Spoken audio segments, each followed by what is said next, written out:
mean, he was all over the place, rebounding, shooting, and I think he showed leadership skills, especially with Caravan back in that game after his double-double didn't have a big game. All right, winning at against Gonzaga, does that prove UConn can survive without two of their top 8 players playing well? I thought that was so impressive because we all know how good Gonzaga is. Their program, elite, always up there. I realize it's Madison Square Garden, but still, to beat a team like Gonzaga, as good as they are, and look at it, it showed the people who vote in the polls, they gave him a big boost off of that game. No question. Aiden Mahaney's been struggling since coming from St. Mary's.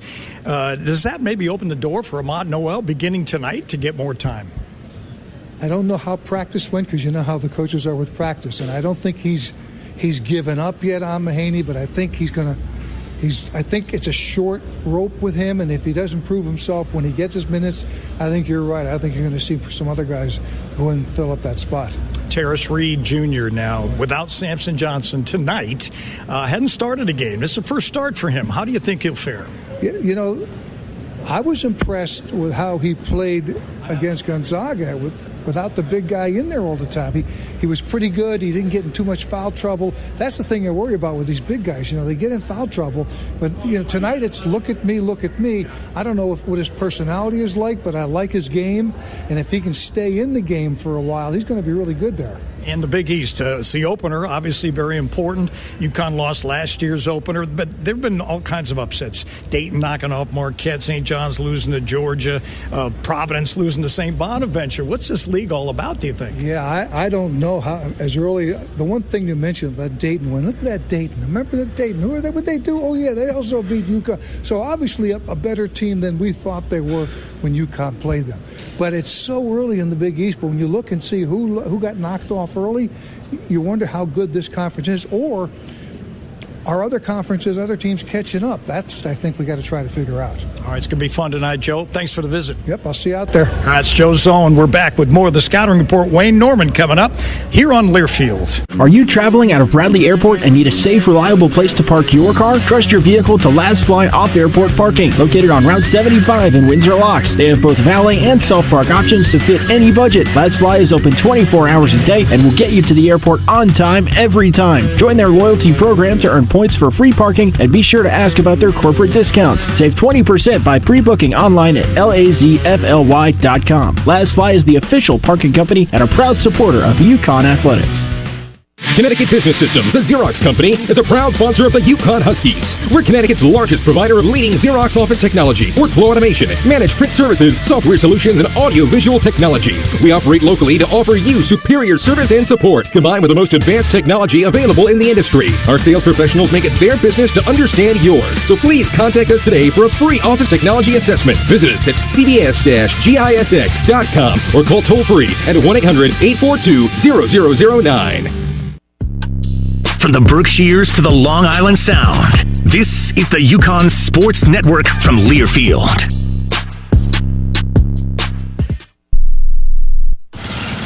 Babes, what are you doing?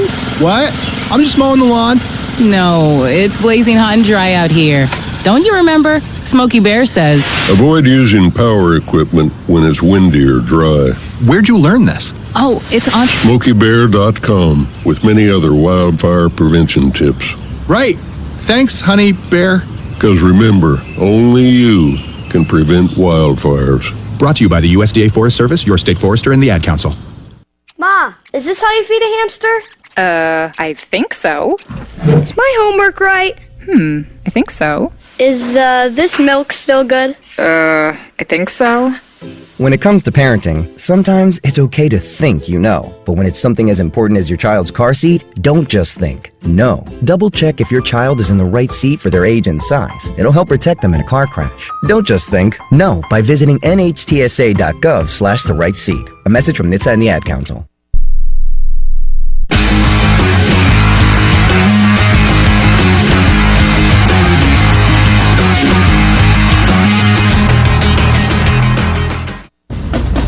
It's time to take a closer look at today's opponent in the Scouting Report.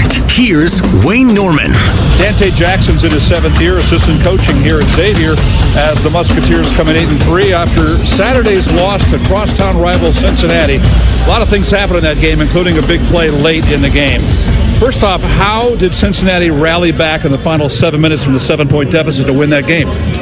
Yeah, I think first you got to give them credit. They continued to play all 10 4-minute wars, and I think for us, I think what we helped them do is we turned the ball over late. We didn't finish the game or finish possessions the way that we're capable of, and I think anytime you allow a team to hang around, you give them confidence, and they end up making a couple plays, and so we didn't take care of the ball down the stretch.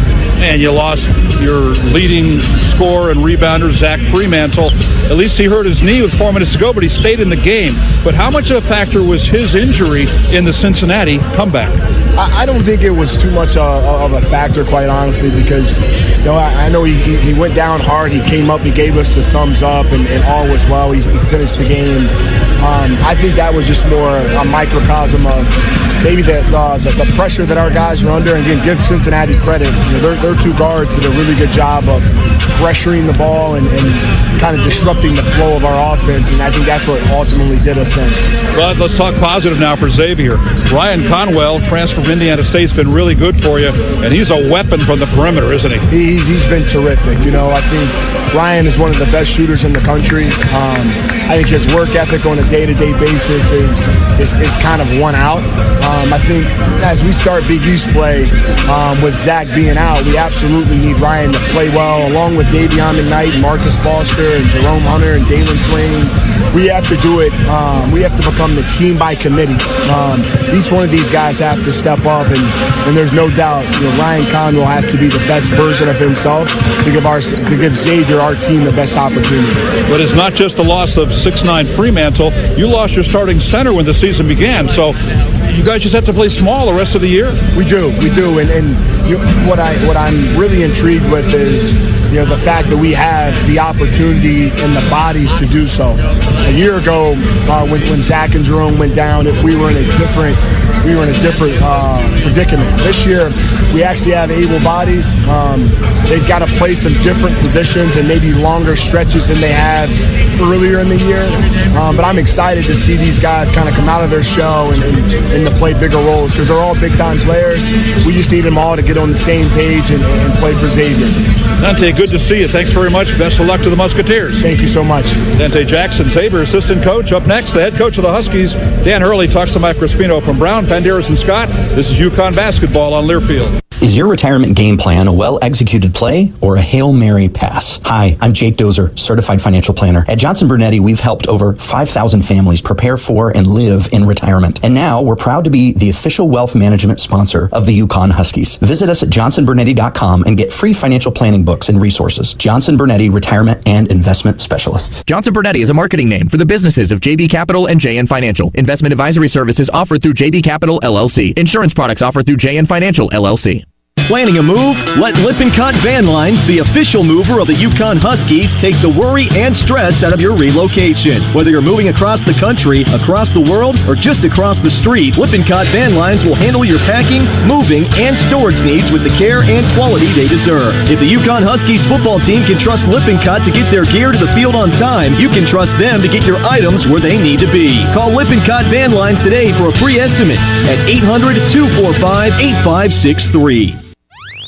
Heard from Danbury to Norwich. This is the UConn Sports Network from Learfield.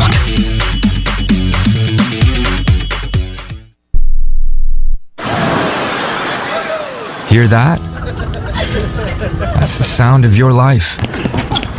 Perfectly imperfect. Beating in rhythm to the world you've created. But every time you drive after drinking, the music gets drowned out. Your life sounds pretty great. Don't let a buzz ruin it. Buzz driving is drunk driving. Don't drive buzzed. A message from NHTSA and the Ad Council. Hey, so what's a great way to spread awareness that driving high is illegal everywhere? A catchy song, of course. You can run, but you can't drive high.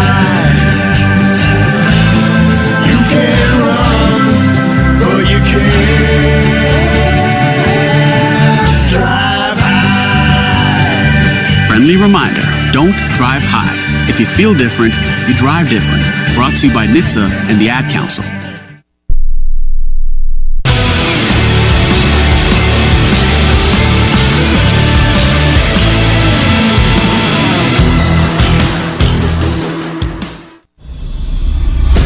It's time to check in with UConn head coach Dan Hurley. Presented by Key Hyundai, Genesis of Milford, and Middletown Chevrolet. Home of the 1 million mile powertrain warranty. With the coach, here's Mike Crispino. A couple days to digest what happened at the Garden with Gonzaga. What'd you learn about the team that night that you can carry over now going forward? Yeah, just that we've improved our defense. We've improved our rebounding. Not to where we want it to be, but enough for us to start winning games against higher caliber teams, and that we showed a tremendous will to win. In particular, Liam's game and Jay Stu and what Sampson did in there. I just think we showed a great will to win a game when we had a couple of key players not shoot great. Yeah, that's what it took for sure. Speaking of McNeely, he's improving in a lot of areas. How about his defense? Seems to be getting better as well. Yeah, his defense has gotten better. He's going to have to be an all-around player. He doesn't have the luxury on this team of just being a shooter-scorer. If we're going to win games and have the type of season we want, he's going to have to do it at both ends of the court and on the backboard. Conference play begins tonight. Why will this be a different animal compared to those first 11 games? Well, they're just, the opponents know each other real well. For whatever reason, the games are just, they're more physical. There's, these are rivalries, or these are coaches that have coached against each other. These are players that have played against each other. And, it's conference play. It's a war. Yeah, we expect a lot, that's for sure. Samson Johnson out for tonight. How do you work the center rotation? It's going to look different. Yeah, well, Taris obviously get the start, and Youssef is, thankfully he's gotten minutes, so he's got some experience, and there's an opportunity obviously there for him and for Taris, and then we've played five perimeter at times, sliding Jay Stu to the 5 or Alex to guard the 5 and just kind of play positionless basketball. It's not what we necessarily want to do, but Sampson's a big loss for us. In a lot of ways, he's the heart and soul. Yeah, you're going to have to go with what's there for sure. Ahmad Noel maybe back on the floor tonight. How could he help? Yeah, I guess we'll see what the game looks like. He's just kind of gotten back to full health. He had a couple of practices under his belt where he's been, pain-free, and we'll just see how the game plays out. They don't have Zach Fremantle, big scorer for them, 17 points, 8 rebounds. How do you think they're going to fill that void?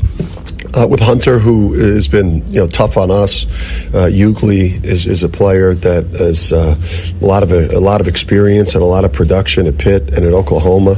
So and then they have the ability, also to play small and kind of force us to make a decision with our lineup. Yeah, Ryan Cronwell is an interesting player, junior guard, real good shooter, steals, 15 steals. He's going to be a tough handle. Yeah, he's tough. He's one of the best scorers that we'll face. Really effortless with the lefty, ability to shoot it off the dribble from range, ability to get in the paint. He's strong. He's physical. Tough matchup for us. We got to do a great job on him. Obviously, McKnight. And Hassan Diarra will get Conwell? I think everyone will play him because there's some things that they run that forces you to switch.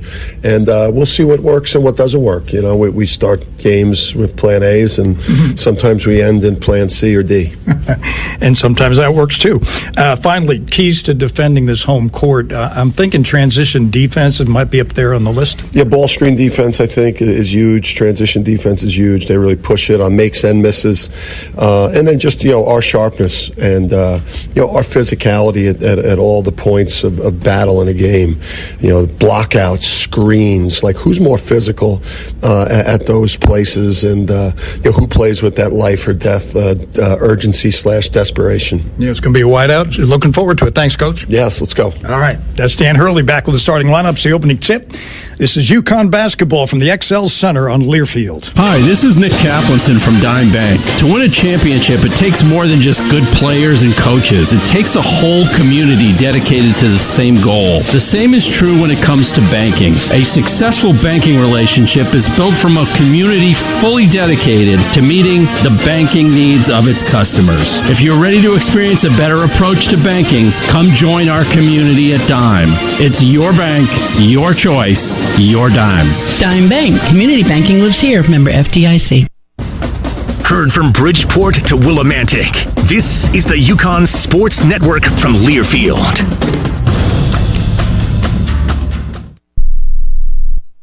Are you prepared for an emergency or disaster? Because it's not a matter of if, but when. Don't find yourself saying, when the storm rolls in, my time to find a pet-friendly evacuation center will have run out. The scorching heat wave will leave me powerless to cool my insulin. I'll face a hurricane without meds. Now that's a tough pill to swallow. Let's prepare so we all have a better story to tell. Get started at ready.gov/older adults. Brought to you by FEMA and the Ad Council. This is your captain. We are going to be experiencing some slight turbulence. Please fasten your... Oh, hold on. Just got a video of my cat. Imagine the pilot of an airplane was as confident as you are texting and driving. Seems kind of crazy when you put it like that. Visit StopTextsStopWrecks.org. A message brought to you by the National Highway Traffic Safety Administration, Project Yellow Light, and the Ad Council.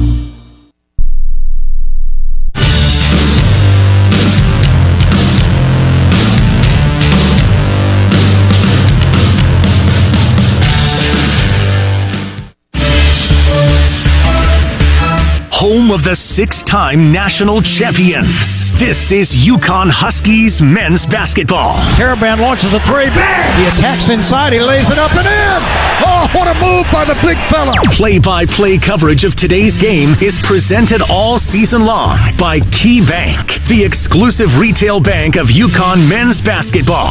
Today's game is also sponsored by Awaken 180 Weight Loss, your long-term solution for weight loss. Brown, Painderas, and Scott. With BPS Lawyers, you get more than a lawyer. You get a law firm.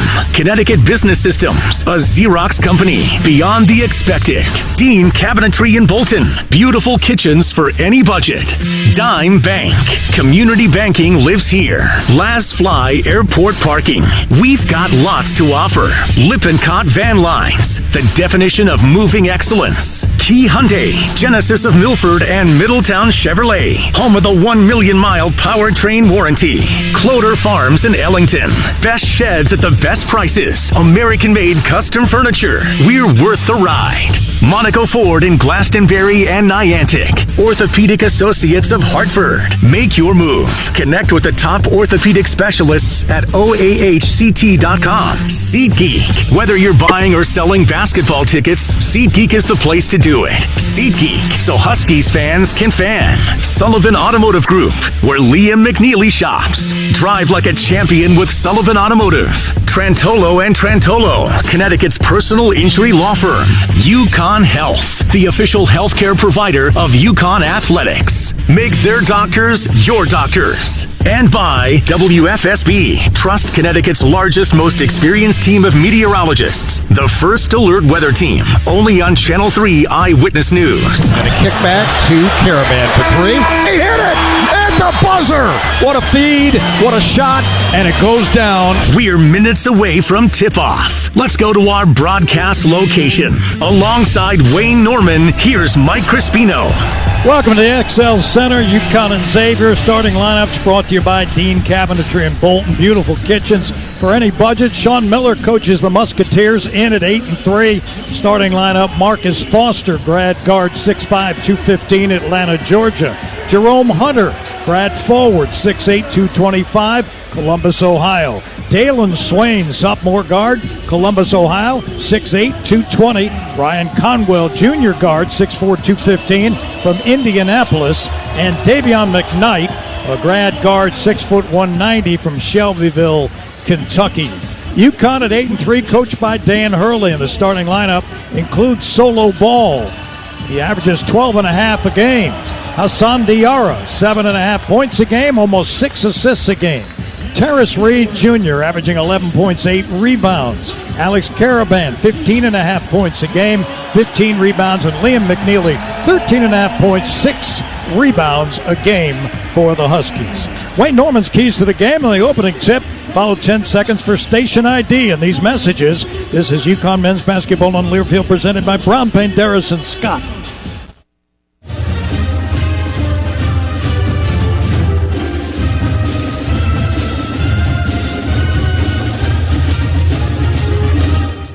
At KeyBank, we know a small moment like, whoa, my kid's got a serious backhand, can lead to an even bigger question like, tennis campus how much? And that's the type of moment where we'll meet you to help you build a savings plan for expenses big and small so your money can make money. Mike, how's that sound? Sounds like match point. Sounds like love.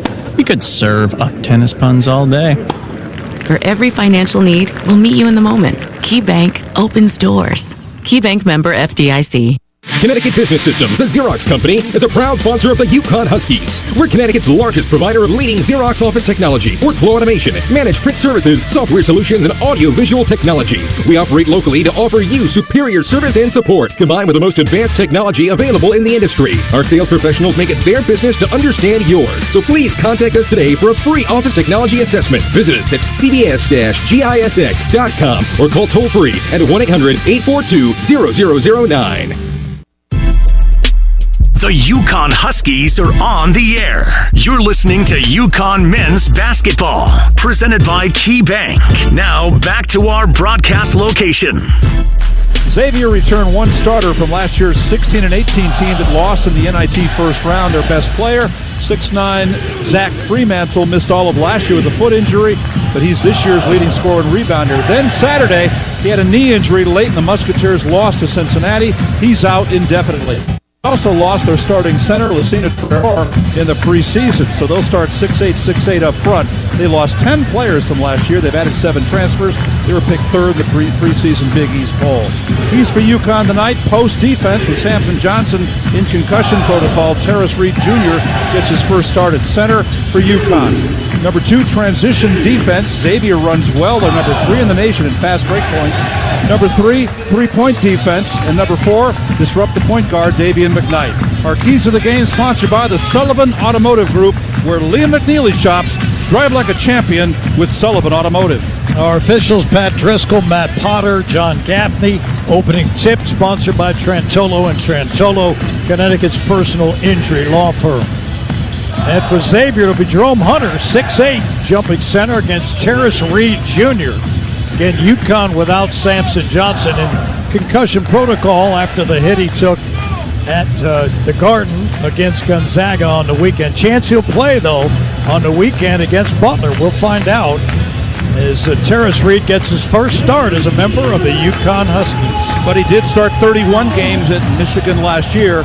This is not new territory for him. A whiteout here at XL Center tonight. The crowd already roaring as the Big East opener happening around the league. Well, there have been a couple of other games, but Georgetown hosting Creighton tonight, and Butler is at Marquette. As Xavier comes out in their navy, gray, and white uniforms. UConn in their home whites, UConn across the chest. John Gaffney will toss it up, and we'll get underway as we sit courtside at the XL Center. And Reed tips it to McNeely, but back in the hands of Xavier, and the Musketeers have the basketball. They work in the front court left on the left wing to Conwell. Low box down low, Marcus Foster trying to post up. Caravan gets a fadeaway up, and he missed it, and it's rebounded by McNeely. And McNeely runs across the timeline. Left to right gives to Diarra on the right sideline. Ball out front, Caravan swings it left to McNeely, sets him a screen. Here's Reed with a handoff to Diarra. They go alley-up to Reed, but he couldn't finish. He's fouled, though, and he'll get 2 free throws. He was right there at the rim. It was a little bit low for him, but Terrace will have to go to the line to complete the free throws. That's how the Huskies started the game on Saturday at the Garden against Gonzaga. The lob inside for a dunk by Johnson. They were patient around the perimeter and eventually got the ball to the cutting Reed, who got fouled on that play by Hunter. And Reed's first one is up and good. He's a good free throw shooter on the season. Terrace, almost 72%, averaging 11 points. 8 rebounds. The second one is up, and that one's good as well. 2-0 UConn. We're just underway here in Hartford. Davion McKnight across the timeline. He hands it off to Marcus Foster. And back to McKnight on the left wing. McKnight goes down low, and they get it for a layup as he found Marcus Foster on a nice pass to tie the game at 2. UConn gambling and got burned. Diarra quickly to the front court right. He's guarded by McKnight. He's looking for help, and they're overplaying him. He's in trouble, and he does just get it to Karaban in time. Almost a 5-second violation. Karaban on the left sideline with a handoff to Diarra at the left wing. Now they're down to 6. Got to move. Here's Diarra into the paint. Step back jumper by Hassan. No good, back rim. And batted around, and Xavier comes up with it. Davion McKnight into the front court to our left. Foul line extended. Handoff. Drive inside. Comwell, and he lays it in. As the Huskies get beat on defense, and it's 4-2 Xavier. They left the lane wide open that time, and the three-point threat drives the lane for a layup. All right, here's McNeely on the right wing with it. Out front to Reed. Reed now to Diarra on the left sideline. Xavier overplaying on defense. Here's Ball trying to drive inside. Kicks back to Diarra. Diarra into the paint. He had Reed for the moment. Couldn't get it to him. Now Ball drives, and Ball puts up a wild shot. It's no good. Good defense by Xavier. Dalen Swain on a run out all the way to the basket. Blocked by Reed. A rejection by Terrace Reed Jr. And Diarra quickly to the front court right. Gives to McNeely. McNeely stop and go. Kick to Ball. Drives baseline on the right side. Back out front to Karaban. Karaban to the basket. And Karaban is fouled on the way in by the Musketeers. And that stops play. What would it go? UConn got burned on the fast break as Conwell took it to the rim, but Reed cleaned it up, and UConn was able to get possession. 2 possessions ago, Diarra launched a 3. He's now missed his last 12. Here's Ball in the corner for 3. No good off the front rim, and it's boarded by Jerome Hunter. On a breakout, McKnight. McKnight on the left wing attacks Diarra along the baseline. Can't get a shot off, and Diarra blocks him. And now on a run out, Hassan, the driving Karaban, and he lays it in. And UConn ties it on the fast break, 4-4. Foster, front court left, attacking Karaban. Hard physical play, blocked by Karaban. He saves it. McNeely has it. Liam on a run out to Ball. Back to McNeely. And McNeely on the left wing. Dumps down low to Reed. Power move by Terrace. Spin, left hand, make it in. Reed going to work. 6-4 UConn. Xavier front court left. McKnight out near the timeline. Gives it up to Foster. Foster on the left wing now to Hunter. He's guarded there by Reed. Out front it comes to McKnight. They work the right sideline to Conwell. Is trying to blow by Diarra. Can't get a shot off. Stolen by Reed. It's loose. And on the floor, Xavier comes up, but they're running out of time. Got to get a shot off, and Hunter's not going to do it. A steal by Ball at the top of the key, and here come the Huskies. Shot clock was running out. Here's Karaban. Right wing, down low to Reed. Spin move, Reed. On the baseline, puts it up. Ball batted around, got his own rebound. Trying to power it in. Missed it. And a battle for it, and Xavier comes up with it. On a run out, Conwell. Conwell, pull-up 3 is good. And Xavier regains the lead, 7-6. And a whistle blows. And Pat Driscoll has something to say to the Xavier bench, or is it a timeout? It's a timeout. Thought he was going to issue a technical foul for a moment. As Sean Miller was really upset, going after the 2 officials, John Gaffney and Pat Driscoll. But they are separated now, and we have a timeout. 15:56 to go in the first. UConn Hoops, sponsored by UConn Health, the official healthcare provider of UConn Athletics. Make their doctors your doctors. When severe weather rolls in, every second counts. counts. That's why you trust the largest team of local weather experts and First Alert Live Radar. Heavy rain moving toward the Hartford area. Connecticut's only live radar tracks storms border to border and right down to your street, giving you the first alert anytime, anywhere. We're expecting thunderstorms to develop. First Alert Live Radar from Channel 3. Because when seconds count, having a first alert is everything. Power Station Events is the official production partner of the UConn Huskies, the ultimate one-stop source featuring audio, video, lighting, staging, talented DJs and musicians, photography and videography, stunning decor and florals, and much more. As we celebrate our 40th anniversary, we want to thank UConn Nation as we look forward to the next 40 years. Visit us at powerstationevents.com and let us help you plan your next awesome event. Aw, shucks, the game's on TV, but I can't listen to the call of my favorite team broadcasters. Never fear, Sync My Game is here. Sync My Game? Yes, Sync My Game. If you have a DVR and streaming device, head to syncmygame.com from Learfield. It's never been easier to hear the impassioned voices of your favorite radio crew synced with the TV. Wow, thank you, Mr. Just remember, syncmygame.com. This is UConn men's basketball, presented by Key Bank. Now back to our broadcast location. Join Bob Joyce, Gino Oriema, and a member of the UConn women's basketball team. Next installment of the Women's Basketball Coaches Show here at Friday night from 6 to 7 here along the UConn Sports Network, the Varsity Network app, and varsitynetwork.com. 7-6 early. Xavier, we're just 4 minutes and 4 seconds into it. I'd like to hear that broadcast, but I think we'll be on a plane to Indianapolis for the men's game on Saturday. Already we've had a total of 3 lead changes in this first half, with Xavier shooting 3 for 7 from the floor. The 4 shots they've missed have all been blocked by UConn. Caraban's got 2 blocks, Diarra's got 1 that triggered a Caraban fast break hoop, and Terrace Reed Jr. also blocked a shot. So when the shots aren't getting blocked, Xavier's gotten scores off of it. Meanwhile, the Huskies just 2 for 7 from the floor, and right now they're down 7-6. One key thing that I talked about in the pregame keys is transition defense.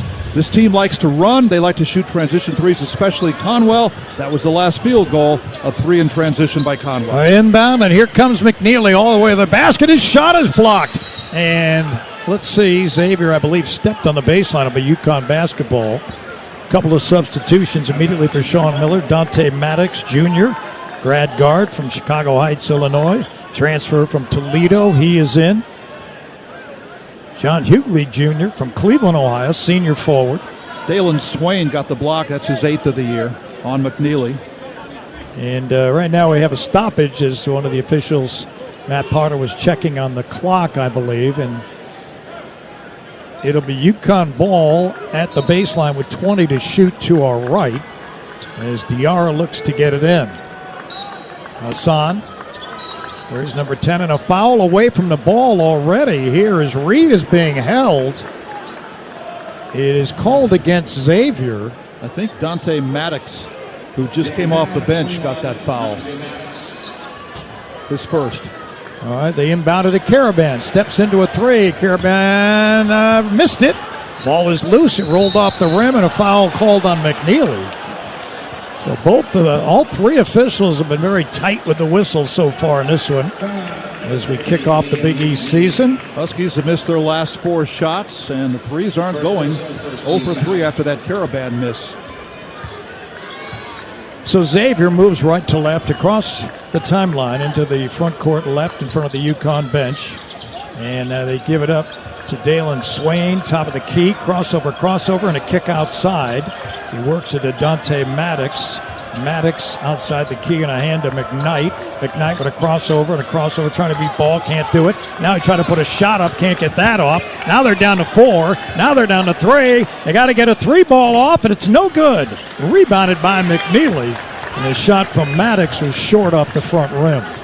Here's McNeely driving right, kicks to Reed, and Reed able to put a runner in on a nice feed from McNeely, and UConn regains the lead 8-7. Probably won't be a fast break hoop, but the Huskies got the ball down the court before Xavier was set. All right, the Musketeers front court left, and they work it to Conwell. Conwell drives to the right with a right hand. He goes to his left hand for the shot. Missed it. No rim. Rebound Reed. Outlet Diarra. Fast break ball. Ball try to reverse it in, and he did.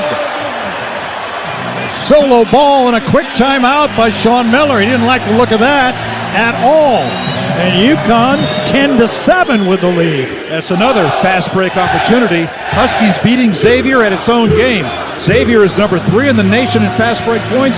Huskies twice in a row have come down the court and shot before Xavier got set. You know, it's a common cliche, really, but teams that like to fast break don't like teams that fast break against them. Teams that like to press don't like to be pressed. I don't know why that is, but that's like an international rule of basketball. Well, conversely, the last field goal by Xavier was the 3 in transition by Conwell. So we may be having a track meet here tonight. Had a track meet, a kind of one-sided track meet here on January 28th, the last time Xavier played here.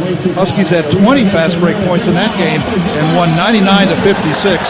Tristan Newton, 22 points, and Donovan Klingon, whose dad is here tonight. I saw him earlier. Donovan, 18 points, 8 rebounds for the Huskies. The Xavier team coming off a 16-18 record last year. 6 different freshmen played a ton of minutes. Their first losing season since 1996. This is a program built on quality. Here's a drive along the left side by McKnight. Now he backs it away and he gives it up to Maddox, who drives baseline. Shot no good, short. Rebound by Reed. And he hands to Jaden Ross. Ross in the ball game along with Diarra, Caravan, Ball, and Reed. Ross on the right wing kicks it over to Diarra, top of the arc, being guarded closely by McKnight. Peels McKnight off a screen, goes to the basket, lays it in! Hassan Diarra knifes through, and he's got a bucket, and UConn leads 12-7. 6-0 run. Now out front, Foster with it. Pulls up and fires and knocks it down, a triple on the right wing. UConn didn't switch quick enough off the top of that screen. And a three-pointer by Foster. He's their top percentage three-point shooter, 47%. Here's Reed on a handoff to Ball. Ball on the right wing, back outside with it. Crossover and a screen by Reed. A pull-up by Solo. Front rim no good. And rebounded by Xavier. On a run-out, Dante Maddox keeps the ball. Top of the key. Picked up by Ball on a switch. Now hands to McKnight, who starts right behind the key. In the corner, they give it up to Dalen Swain. He drives inside on Ross, trying to overpower him. Goes to a fadeaway. Tough shot. No good. Rebounded by Reed. Little 12-footer off the left side of the rim. And here's Diarra. Into the front court, Diarra drives and kicks to Ross. They work the perimeter to Caravan. Puts it on the floor. Right to the basket, and Alex lays it in. So UConn has been taking advantage of the Xavier overplaying defensively. And UConn leads 14-10. Caravan with a bucket. Now it's Foster. Long three. High arcing, no good. Battle for the rebound, and they say it's off of Reed. And it'll be Xavier basketball. Wholesale changes here. Jalen Stewart in, Yusuf Sangari in after Reed started and played the first 7 minutes, 15 seconds. Threes keeping Xavier around early on. They've gone 2 for 4 from 3, but threes are their last 2 field goals. Another one of their grad players, a forward, Cameron Fletcher's in the game. They get the ball in and nearly turn it over. Hunter has to chase it down near the timeline.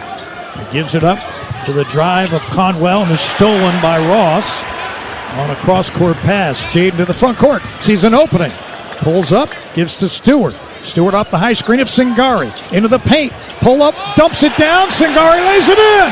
Great feed by Stewart, and UConn leads 16-10. Second field goal of the game by the big guy who's got more minutes the last 3 games.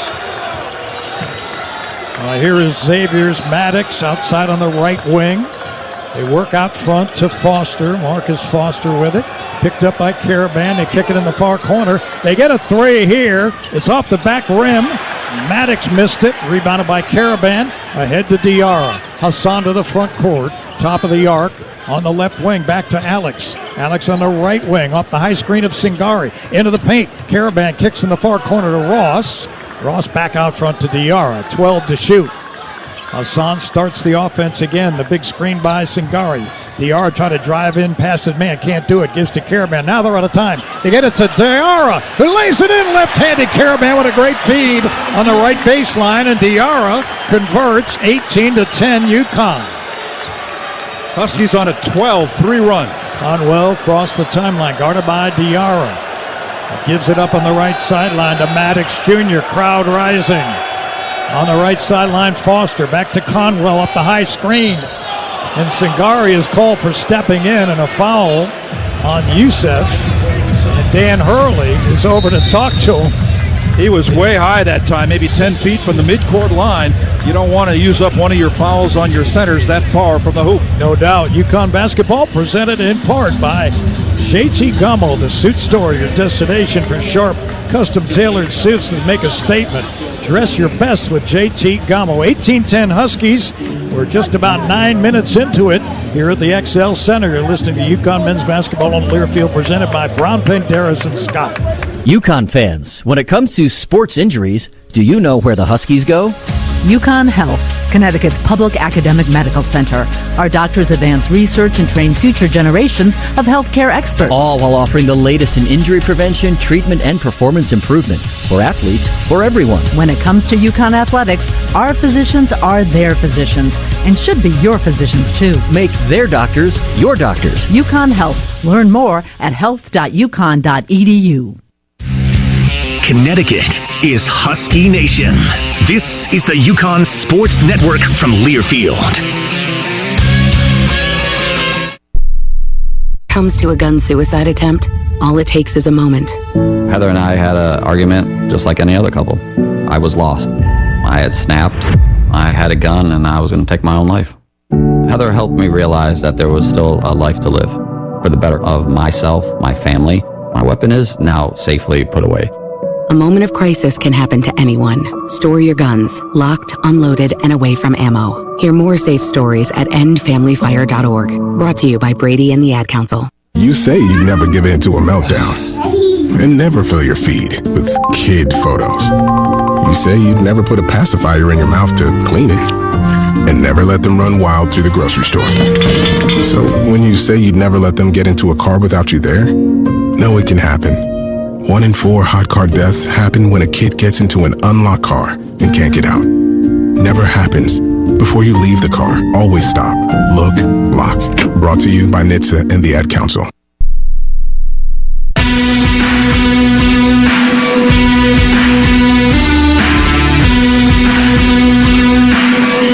No one gets you closer to the game than SiriusXM College Sports Radio. Tune in for news, talk, analysis, off-season, regular season, postseason. We've got your team covered anywhere you go. Get a free trial.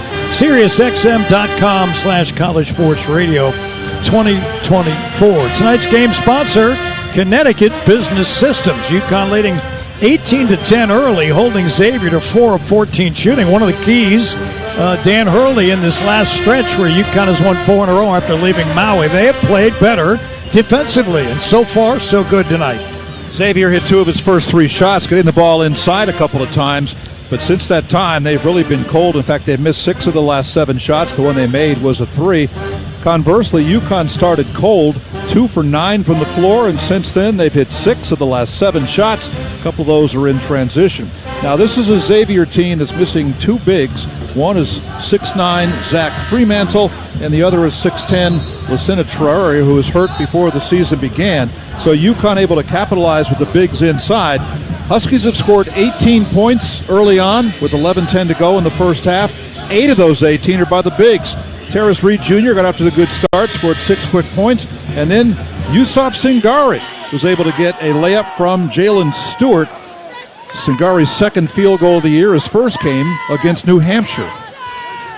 So the Huskies defend to our left as Xavier has it, and it's McKnight on a bounce pass at the top of the arc to Dalen Swain. They work it back to Conwell. He's guarded by Ross. Fires it left to Swain, puts it on the floor, being guarded by Singari, kicks it on the left wing. The drive along the baseline by Fletcher. Can't get a shot off. Back out front. They're out of time. Conwell fires a bomb and short, and it's a shot clock violation. So UConn puts the collar on the Xavier offense, And they were able to take the ball away on a shot clock violation. And the Huskies taking the inside game away that got Xavier a couple of early field goals.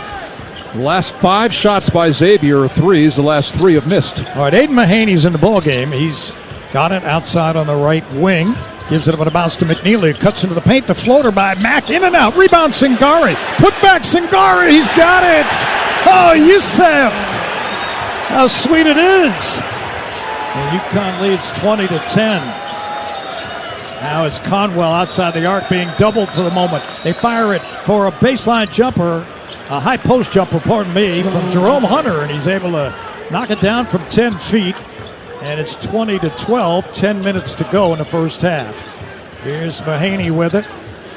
Between the rings, on a bounce, he gives to Ross on the right wing. Out front to Singari. He holds. One bounce, handoff McNeely. McNeely swings around, gives back to Mahaney. Now they're down to 10. Mahaney works with a left hand. Stop and go move into the paint. Nowhere to go. Now they got McNeely, and McNeely is fouled by Swain. They were running out of time. What a bailout foul that was. As UConn was going away from the basket with 3 seconds to shoot. That was not going to turn out well with a foul by Xavier. Mahaney passed the ball out to McNeely, the Big East Freshman of the Week for the second week in a row. And Aiden Mahaney honored before the game for scoring his 1,000th point a couple of games ago.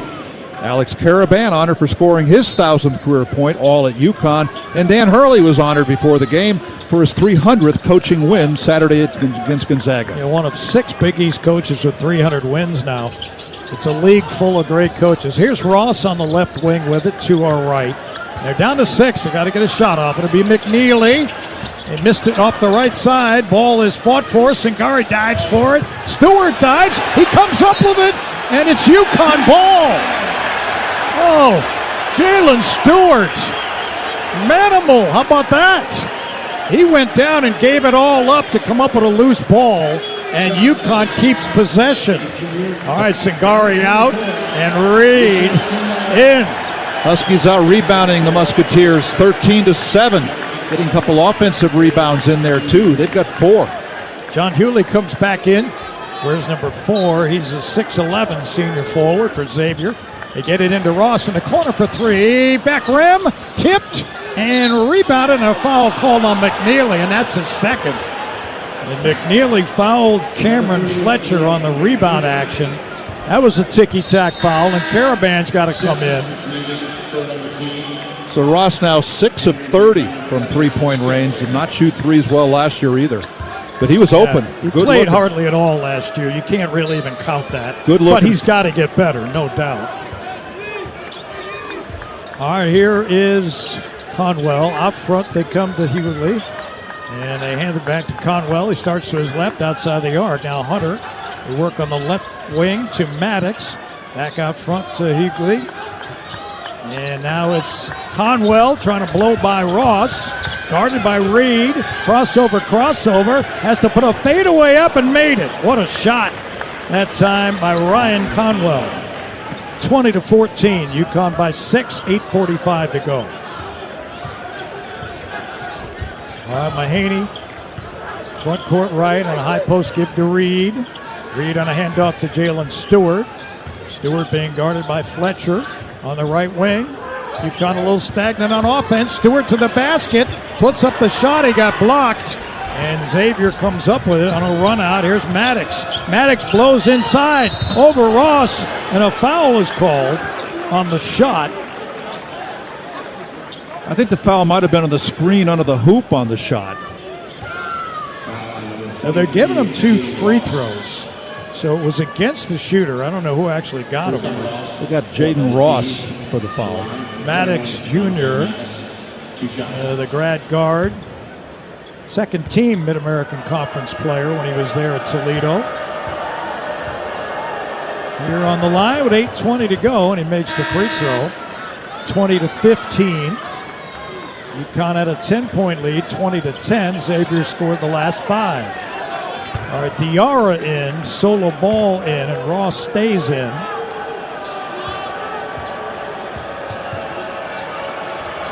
Maddox rolls it in, just barely. He's made 11 straight free throws. He's now 14 of 17 on the season. Diarra front court right. He's guarded there by McKnight. Gives to Ross, back to Hassan on the left wing to Ball. Down low to Reed. Reed trying to work on Hewley. Spins inside, and they call a foul on Reed for hooking. And that will stop that play. And that is the first on Terrace. He did hook, and that's how he got by his man. First on 15 foul. 8 minutes to go in the first half. 20-16, UConn leads. This is Foster on a handoff right side to McKnight. He's outside the arc. Deals in the right corner. And McKnight trying to drive inside. Trying to post up Diarra. And he banks it in. Nice shot by Maddox. Dante Maddox Jr. And Xavier back within 2, 20-18. They've scored 8 in a row. They've done it all from the inside, all points in the paint. Here's Diarra on the right sideline to Ross. Ross out front to Reed. Reed with a one dribble handoff to Ball, and Solo missed the jumper. But Reed got the rebound, and it was knocked out of bounds before it could go up and put it in. And a timeout with 7:20 to go here in the first half, and UConn leading by 2. You're listening to UConn men's basketball on Learfield, presented by Brown, Pinderas, and Scott. Is your retirement game plan a well-executed play or a Hail Mary pass? Hi, I'm Jake Dozer, Certified Financial Planner. At Johnson Brunetti, we've helped over 5,000 families prepare for and live in retirement. And now we're proud to be the official wealth management sponsor of the UConn Huskies. Visit us at johnsonbrunetti.com and get free financial planning books and resources. Johnson Brunetti Retirement and Investment Specialists. Johnson Brunetti is a marketing name for the businesses of JB Capital and JN Financial. Investment advisory services offered through JB Capital, LLC. Insurance products offered through JN Financial, LLC. Hey, Husky fans! Basketball season is here, and SeatGeek is here to help you experience all the action. SeatGeek makes it easy to find tickets so you can be a part of all the courtside celebrations this season. Whether you're buying or selling tickets to UConn basketball games or to any other live event in your area, SeatGeek is the place to do it. SeatGeek is the official fan-to-fan ticket marketplace of the UConn Huskies. The most disruptive idea in ticketing? A ticket that works. Expect the expected. SeatGeek. College sports fans now have access to hundreds of weekly podcasts that zero in on the college sports world. Now available in the Varsity Podcast Network and part of the new Varsity app. The app is free and available from wherever you get your favorite apps. Download the Varsity app today to have access to hundreds of national podcasts as well as your favorite team-focused podcasts. The Varsity Podcast Network, now available for free on the Varsity app. Download from the App Store and listen today. The UConn Huskies are on the air. You're listening to UConn Men's Basketball, presented by KeyBank. Now back to our broadcast location. UConn basketball presented in part by Orthopedic Associates of Hartford. Get back on the field or just back into life with confidence. Make your move at oahct.com. Huskies were so hot there a few minutes ago as they had gone on a 14-3 run to build a 10-point lead. They have not scored since. They've gotten one of their last 6 from the floor, while Xavier's hit its last 3 and a couple of free throws, and now they've cut it down to a 2-point game. UConn 41%, 9 of 22, but they've not made a 3 yet. They're 0 for 6 outside the arc. And Xavier, 39%, 7 of 18, and they are 2 for 6, with both those threes coming much earlier in the half. And the guy that was the star of the game on Saturday at Madison Square Garden, Liam McNeely, with that season and career-high 26-point effort. He's 0 for 3. He's on the bench with 2 personal fouls. What a game he had, though. Most points by UConn freshmen since Jerome Dyson had 27 at Syracuse in 2007. And Khalid El-Amin had 28 against FDU in the NCAA tournament in 1998. So not many people do what Liam McNeely did on Saturday at the Garden, but he's not able to duplicate that so far in this game. Yeah, McNeely has gone over 15 points 6 times in his freshman season. Coming into this one, also made 41 of 49 free throws. Right now he's on the bench. UConn leading by 2. Here is Diarra, and he gets it into Reed at the high post left. Faces up. Reed with a couple of dribbles. Gives to Karaban. Karaban behind the screen of Reed. Into the paint. Can't get a shot off. Back to Ross. Ross on the right wing. Skips it left to Ball in the far corner. Diarra. He missed Ross on a drive inside. Diarra with a fadeaway. No good. Front rim. Tipped up. And Xavier comes up with it. The Musketeers. Dante Maddox into the front court. Maddox Jr. Out front, he gives it up to Davion McKnight. McKnight guarded by Diarra. UConn's offense stagnant right now. 0 for their last 5, 1 for their last 7. Here is Foster off the screen, heads right on the right wing behind the arc. Taking a lot of time off the clock. It's in the hands of McKnight on a pass to the left, picked up by Reed on a switch. And now he's in trouble. He's got to just launch it. It's no good on a rebound. Reed. Three-pointer by Xavier, no good. Now a steal by Conwell. And Conwell will run in and lay it up to tie the game at 20 apiece. 10-0 run, just the third against UConn this year. Conwell's got 7. He is a prolific scorer. Here's Diarra to Reed, high post right. Reed on a handoff to Ross, curls to his right, gives to Ball. Ball holds, fires back out front to Ross. Ross looking for help now. He trying to give it to Diarra. They're overplaying everybody. Now Caravan has it, down to 8, down to 7. Alex tried to drive baseline, and now he lost it on a dribble.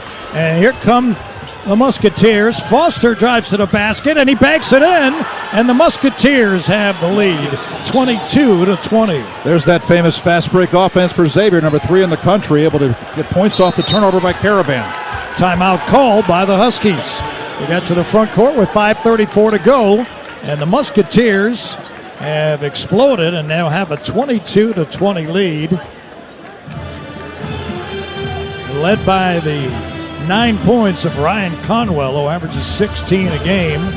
He's at his third school. He started at South Florida as a freshman, then went to Indiana State, where he averaged 16 a game. And now he's averaging 16 again here with Sean Miller's Xavier team. That Indiana State team was really good, too. Yeah, they were. They went a long way. They won a game in the tournament. This 12-0 run, the longest against UConn this year. It was a 10-0 run by Baylor, an 11-0 run by Colorado, and right now it's 12-0 over just under 5 minutes.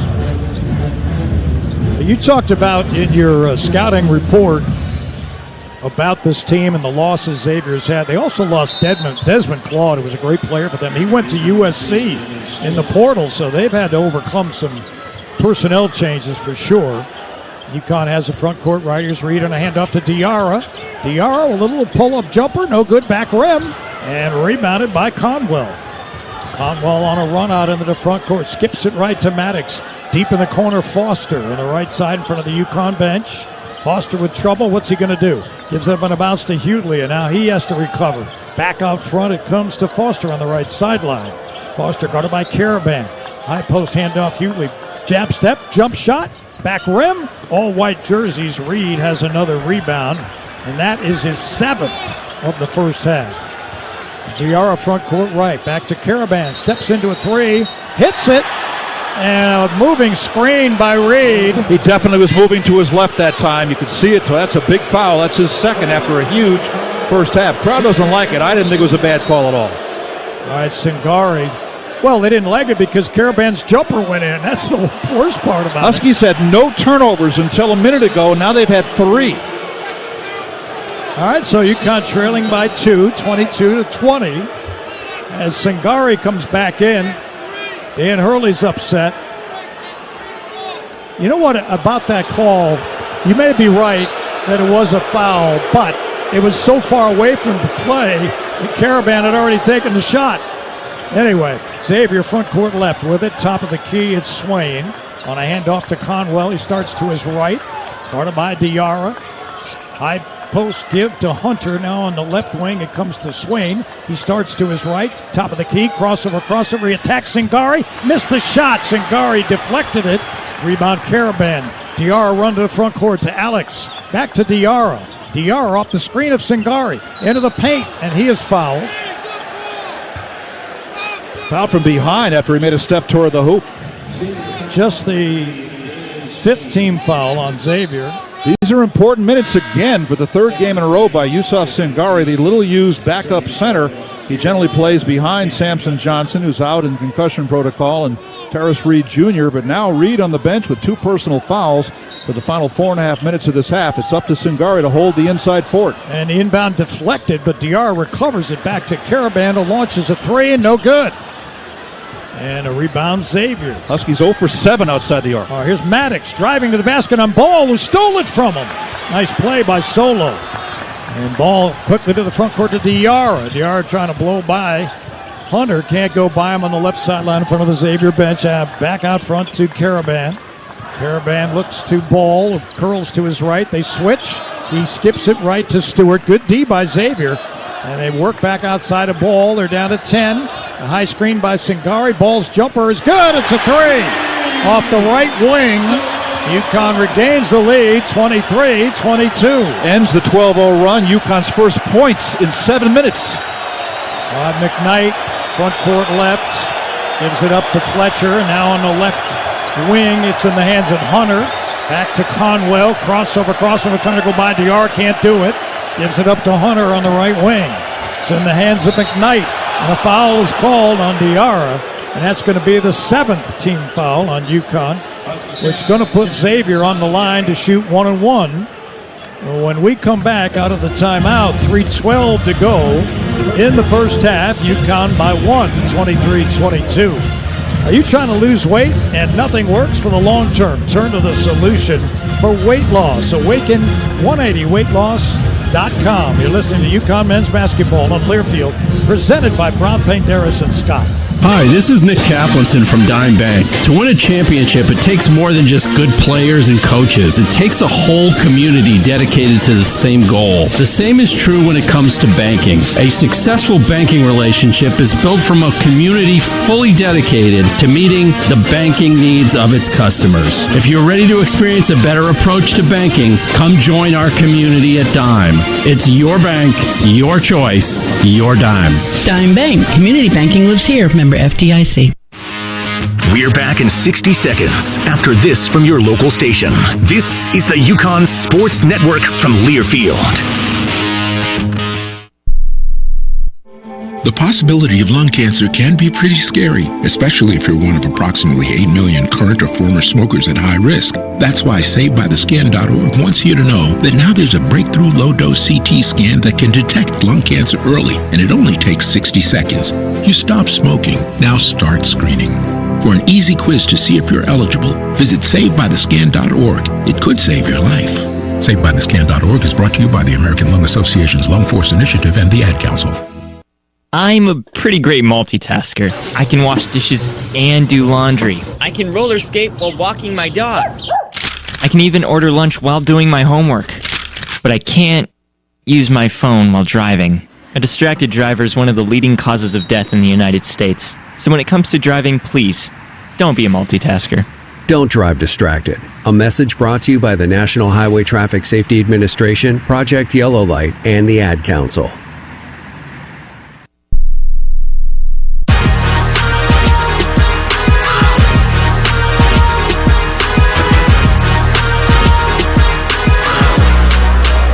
Saturday night at the XL Center right here. The UConn women collide with Juju Watkins and the USC Trojans, another top 10 showdown. Bob Joyce, Deb Fisk for the Hard Auto Group countdown to tip at 7:30 here along the UConn Sports Network, the Varsity Network app, and the VarsityNetwork.com. Solo Ball's 3 gives the Huskies back the lead at 23-22, ending a 12-0 run by Xavier. Huskies in some trouble right now with Samson Johnson out in concussion protocol. Terrace Reed Jr. got the start. He had 6 points early and 7 rebounds to lead the team, but he's on the bench with 2 fouls. Liam McNeely, who came off that 26-point game on Saturday against the Zags, he's scoreless in his first half, did have 3 rebounds. He's got 2 personal fouls. So the Huskies looking for some offense here with those 2 guys on the bench. And so far, Alex Caravan has been able to go 2 for 4 from the floor. The 2 misses are both 3-pointers. But here, McKnight goes to the line. He's their point guard, and he's been very good for them, 10 points a game, but he's been pretty quiet offensively in this one, 0 for 2 so far in this game from the floor. Made the first free throw, 29 of 32 on the season. It's a left-hander. Here's the second one. That one's good. And Xavier regains the lead, 24-23. Jalen Stewart, Hassan Diarra, Alex Caravan solo ball, and Yusuf Sangari for the Huskies. Final 3 minutes of the first half. Here is Diarra. We had Caravan on a cut, didn't see him. Deals it to Ball on the left sideline instead, gets it back. Diarra jabs to his right hand. Now he starts to drive right on a switch. He's picked up. Back to his left, out front to Sangari. Sangari with the ball over his head. They go down low to Caravan. Good catch by Alex. They work the perimeter to Diarra, and Hassan delivers a three. That was much needed.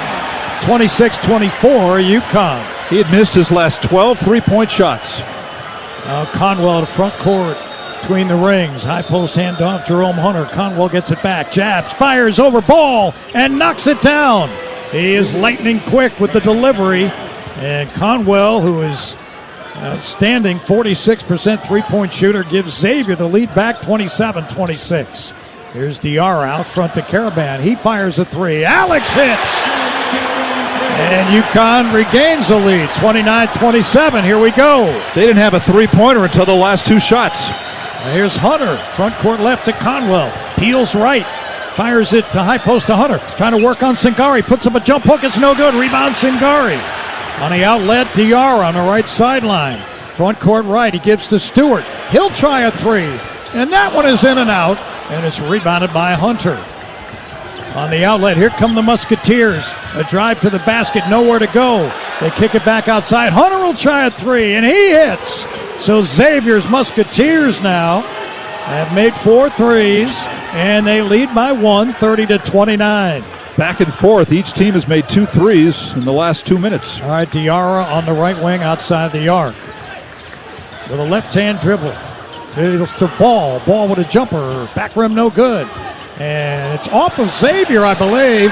Caravan tipped it, and it went off of Maddox, and UConn gets another possession. As the Xavier Musketeers go to the bench, Marcus Foster returns to the ball game. One reason UConn built a big early lead was their dominance on the glass, especially when Reed was in there. But now it's 13-12. Make that 19-13, UConn with the rebounding advantage. But they've got 6 offensive rebounds. They're getting second chance opportunities. UConn went 0 for 7 from 3 to start, 3 of their last 5. And here's Diarra off the high screen of Stewart. They get it to Stewie. He ducks inside. He lost the ball, and he's fouled. I don't think he was in the motion of shooting, though, and that's only the 6th team foul on the Musketeers. Let's see. It's going to be side out for UConn. Final minute here of the first half. Xavier leading 30-29. Stewart's been good of late. Last 2 games, 5 of 7 from the floor and 3 for 3 from three-point range. Missed a 3 in this first half, though. All right, so it's going to be UConn to inbound with 20 seconds to shoot. Hughley got the foul. That's his first. 6'11", 270. All right, Ball looking to get it in, having trouble. Gets it to Diarra in the far corner by the Xavier bench. Dribbles back outside, gives the Ball. Ball blows down low, gives to Sangari. Ball comes loose. Stewart has it. Stewie in the corner to Ball in the far corner. They work back to Diarra. Now they're down to 8. They're down to 7. Ball trying to blow by. Can't do it. He's at the high post. Drives inside off balance. Missed the shot. Got his own rebound. Missed that too. And Xavier comes up with it. Hughley has it. And he hands it over in the backcourt to McKnight, who walks it across the timeline. And now Conwell has it. 21 seconds left in the half. 18 to shoot it. Conwell guarded by Diarra between the rings. Backs him up. He's going to use as much as he can of the clock. Skips it left in the hands of McKnight, who drives inside on Ball, and an offensive foul is called. Nice play by Solo. And UConn with 6.4 left in the half will have a chance with the last shot. Yeah, I thought that was a good call against the point guard. McKnight picks up his first foul. All right, so 6.4 left. Huskies, great job rebounding, as I said. They've got 7 offensive rebounds, only 2 second chance points. Only 12 of 32. Here's the drive by Diarra to the basket. Wild shot, and no foul is called, and the Huskies will go to the locker room trailing 30-29 as Xavier rallies from 20-10 down to take a lead into the locker room. He was trying to draw a foul on that. There was no chance of that shot going in, but there was clean defense. All right, Dave Pulaski's with us for the KeyBank Halftime Report. That's coming up next. Presented by Brown, Penderas, and Scott. UConn trails by 1 at halftime, 30-29. This is UConn basketball from Learfield. Connecticut Business Systems, a Xerox company, is a proud sponsor of the UConn Huskies. We're Connecticut's largest provider of leading Xerox office technology, workflow automation, managed print services, software solutions, and audiovisual technology. We operate locally to offer you superior service and support, combined with the most advanced technology available in the industry. Our sales professionals make it their business to understand yours. So please contact us today for a free office technology assessment. Visit us at cbs-gisx.com or call toll-free at 1-800-842-0009. Is your retirement game plan a well-executed play or a Hail Mary pass? Hi, I'm Jake Dozer, certified financial planner. At Johnson Brunetti, we've helped over 5,000 families prepare for and live in retirement. And now we're proud to be the official wealth management sponsor of the UConn Huskies. Visit us at johnsonbrunetti.com and get free financial planning books and resources. Johnson Brunetti, Retirement and Investment Specialists. Johnson Brunetti is a marketing name for the businesses of JB Capital and JN Financial. Investment advisory services offered through JB Capital, LLC. Insurance products offered through JN Financial, LLC. When severe weather rolls in, every second counts. That's why you trust the largest team of local weather experts and First Alert Live Radar. Heavy rain moving toward the Hartford area. Connecticut's only live radar tracks storms border to border and right down to your street, giving you the first alert anytime, anywhere. We're expecting thunderstorms to develop. First Alert Live Radar from Channel 3. Because when seconds count, having a First Alert is everything. Are you traveling out of Bradley Airport and need a safe, reliable place to park your car? Trust your vehicle to Last Fly Off-Airport Parking, located on Route 75 in Windsor Locks. They have both valet and self-park options to fit any budget. Last Fly is open 24 hours a day and will get you to the airport on time, every time. Join their loyalty program to earn points for free parking, and be sure to ask about their corporate discounts. Save 20% by pre-booking online at lazfly.com. Last Fly is the official parking company and a proud supporter of UConn Athletics.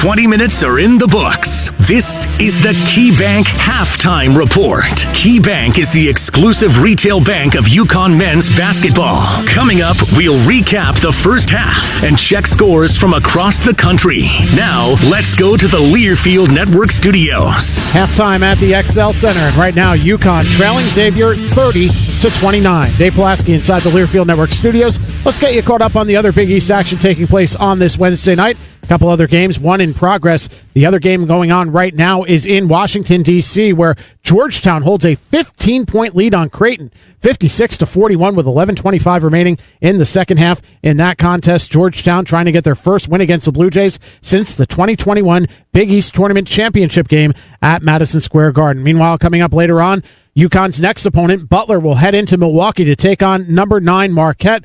9 o'clock tip-off from Fiserv Forum. Butler coming off an 83-74 loss against number 20 Wisconsin in the Indy Classic on Saturday. They've dropped 3 in a row. Marquette, meanwhile, trying to dust themselves off after losing 71-63 at Dayton on Saturday. They've dropped 2 of their last 3 games, but they are 7-0 at home this season and have won 13 of their last 14 home games. The only loss coming against number 2 UConn last year. Coming up after the timeout, we'll get you caught up on the top 25 scoreboard. We'll also have some college football news for you as well. Right now, Huskies down a point at the break.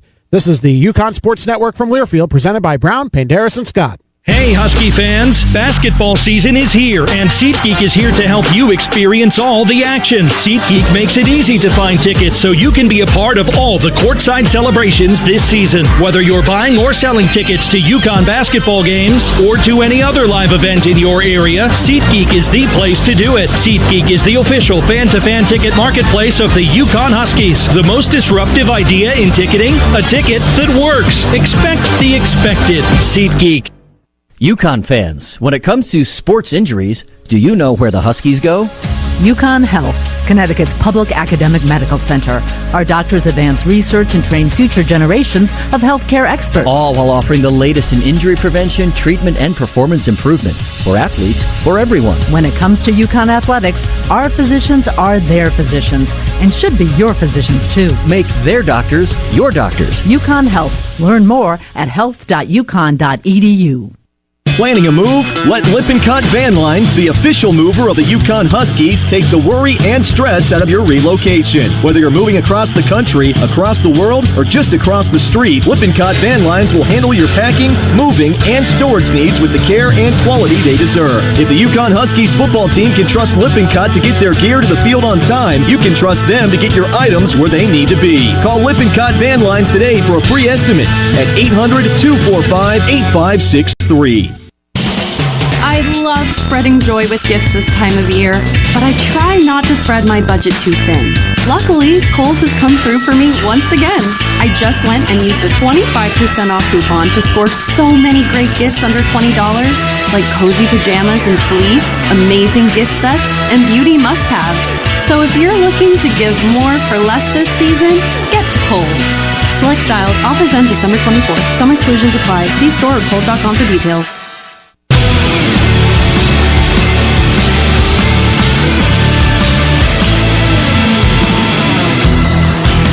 Halftime continues from Hartford. Right now, UConn trailing Xavier 30-29 at the break.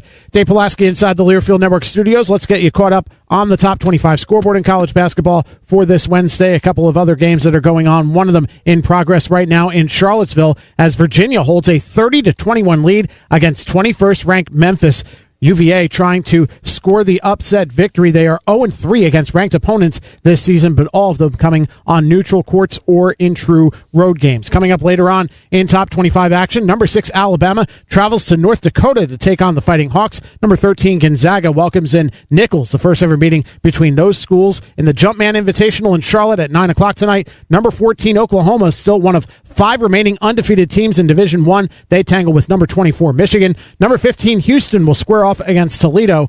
And that rounds out your top 25 scoreboard in college football right now. In the Boca Raton Bowl, it's Western Kentucky and James Madison tied up at 14 with 3:52 remaining in the third quarter. Coming up later on, the LA Bowl featuring Cal and number 24 UNLV. Coming up, let's pause 10 seconds for station identification, and then after the break, we'll have Wayne Norman along with our first half stats as we have UConn basketball presented by Brown, Panderas, and Scott on the UConn Sports Network from Learfield.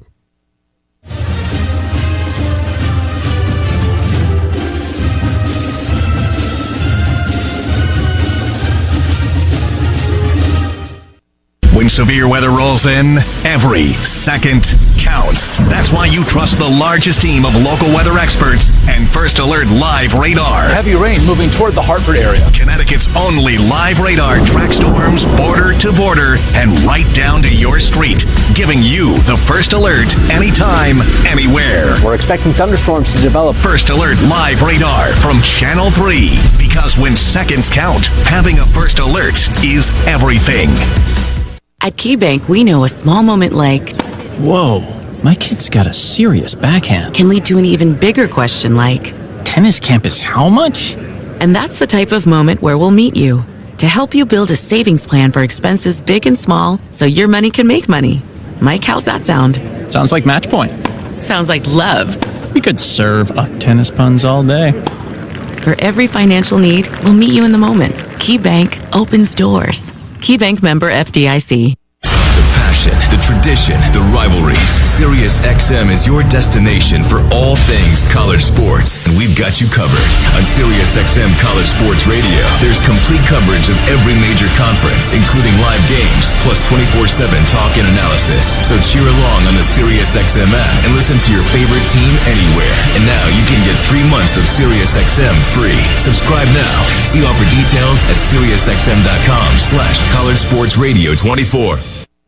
A true teammate takes on every day with a winner's attitude, gets up when they fall down, and leaves it all on the field. There's a group of teammates who do all these things every single day. But they're more than your typical athlete. They're kids dealing with unthinkable medical circumstances. Team Impact matches children facing serious illness or disability with college sports teams, creating a long-term, life-changing experience for everyone involved. Help us get all kids in the game. Visit teamimpact.org. Team Impact. All in, all together.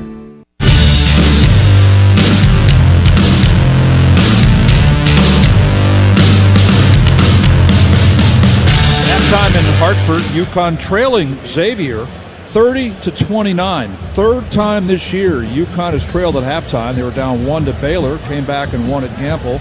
Down 7 to Dayton in the third game in Maui, and eventually fell behind by 20 in that game in their loss.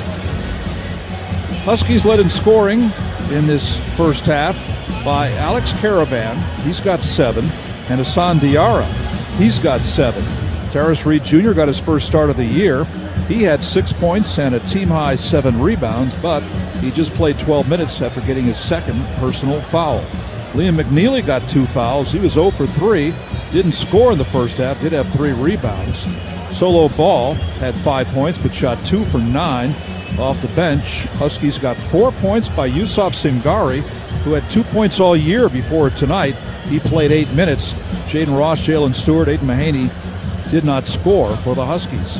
While for Xavier, they're led in scoring by Ryan Conwell. He had 12 points, was 2 for 3 from three-point range. He's their big three-point weapon.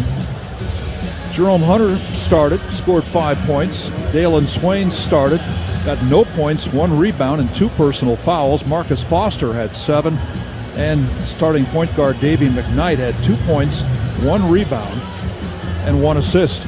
And off the bench, John Hughley had 1 point. Dante Maddox had 4 points and a team-high 4 rebounds, and Cameron Fletcher had no points and 1 rebound for Xavier, which shot 42% in the first half, 11 of 26. Huskies shot 36% against a Xavier team that gives up 42% to its opponents coming in. UConn missed its first 7 three-pointers. They were 3 for 12, while Xavier was 4 for 9. Perfect free throw shooting tonight. Xavier 4 for 4, and UConn, which was so good on Saturday at Madison Square Garden against Gonzaga, just 2 for 2, both by Reed. Huskies out-rebounded the Musketeers 20-14. They had 7 offensive rebounds, but couldn't turn them into points. They only had 2 second-chance points off those 7 offensive rebounds, and Xavier only had 1 offensive rebound. They got no second-chance points. Musketeers had 4 assists on 11 field goals, as they're number 17 in the nation in assists per game, while UConn had 7 assists on 12 field goals. Huskies had 4 turnovers, good for 6 Xavier points. Musketeers had 5 turnovers, good for 7 UConn points. Xavier had 2 steals and 2 blocks. UConn had 3 steals, 5 blocks. 4 of those came very early on. Points in the paint, UConn 18, Xavier 10. Xavier got the fast break machine cranked up, especially during that 12-0 run, as they had 9 fast break points, just 4 for UConn. Each team had 4 bench points. Huskies had a 10-point lead mid-first half at 20-10, and Xavier would come back and score 12 straight to take the lead. There were 11 lead changes in the first half, 4 ties. UConn led for 11.5. Xavier led for 6.5, and at halftime they lead 30-29. We've got the second half coming up. You're listening to UConn men's basketball on Learfield, presented by Brown, Panderas, and Scott. Hi, this is Nick Kaplanson from Dime Bank. To win a championship, it takes more than just good players and coaches. It takes a whole community dedicated to the same goal. The same is true when it comes to banking. A successful banking relationship is built from a community fully dedicated to meeting the banking needs of its customers. If you're ready to experience a better approach to banking, come join our community at Dime. It's your bank, your choice, your Dime. Dime Bank. Community banking lives here. Member FDIC. Is your retirement game plan a well-executed play or a Hail Mary pass? Hi, I'm Jake Dozer, certified financial planner. At Johnson Brunetti, we've helped over 5,000 families prepare for and live in retirement. And now we're proud to be the official wealth management sponsor of the UConn Huskies. Visit us at johnsonbrunetti.com and get free financial planning books and resources. Johnson Brunetti, Retirement and Investment Specialists. Johnson Brunetti is a marketing name for the businesses of JB Capital and JN Financial. Investment advisory services offered through JB Capital, LLC. Insurance products offered through JN Financial, LLC. Power Station Events is the official production partner of the UConn Huskies, the ultimate one-stop source featuring audio, video, lighting, staging, talented DJs and musicians, photography and videography, stunning decor and florals, and much more. As we celebrate our 40th anniversary, we want to thank UConn Nation as we look forward to the next 40 years. Visit us at powerstationevents.com and let us help you plan your next awesome event. College sports fans now have access to hundreds of weekly podcasts that zero in on the college sports world. Now available in the Varsity Podcast Network and part of the new Varsity app. The app is free and available from wherever you get your favorite apps. Download the Varsity app today to have access to hundreds of national podcasts as well as your favorite team-focused podcasts. The Varsity Podcast Network, now available for free on the Varsity app. Download from the App Store and listen today. This copyrighted broadcast is an exclusive presentation of Learfield under the broadcasting rights granted by the University of Connecticut. Reuse of this presentation is prohibited without the expressed written consent of the University of Connecticut and Learfield. Announcers are provided by Learfield and approved by the University of Connecticut. Back at the XL Center, second half just about to begin. Mike Crispino along with Wayne Norman and our engineer, John Ashmead. Dave Pulaski back in the studio as the Huskies trail by 1 at the break, 30-29. They had very limited production from Liam McNeely, who had 2 fouls, played just over 7 minutes, went 0 for 3.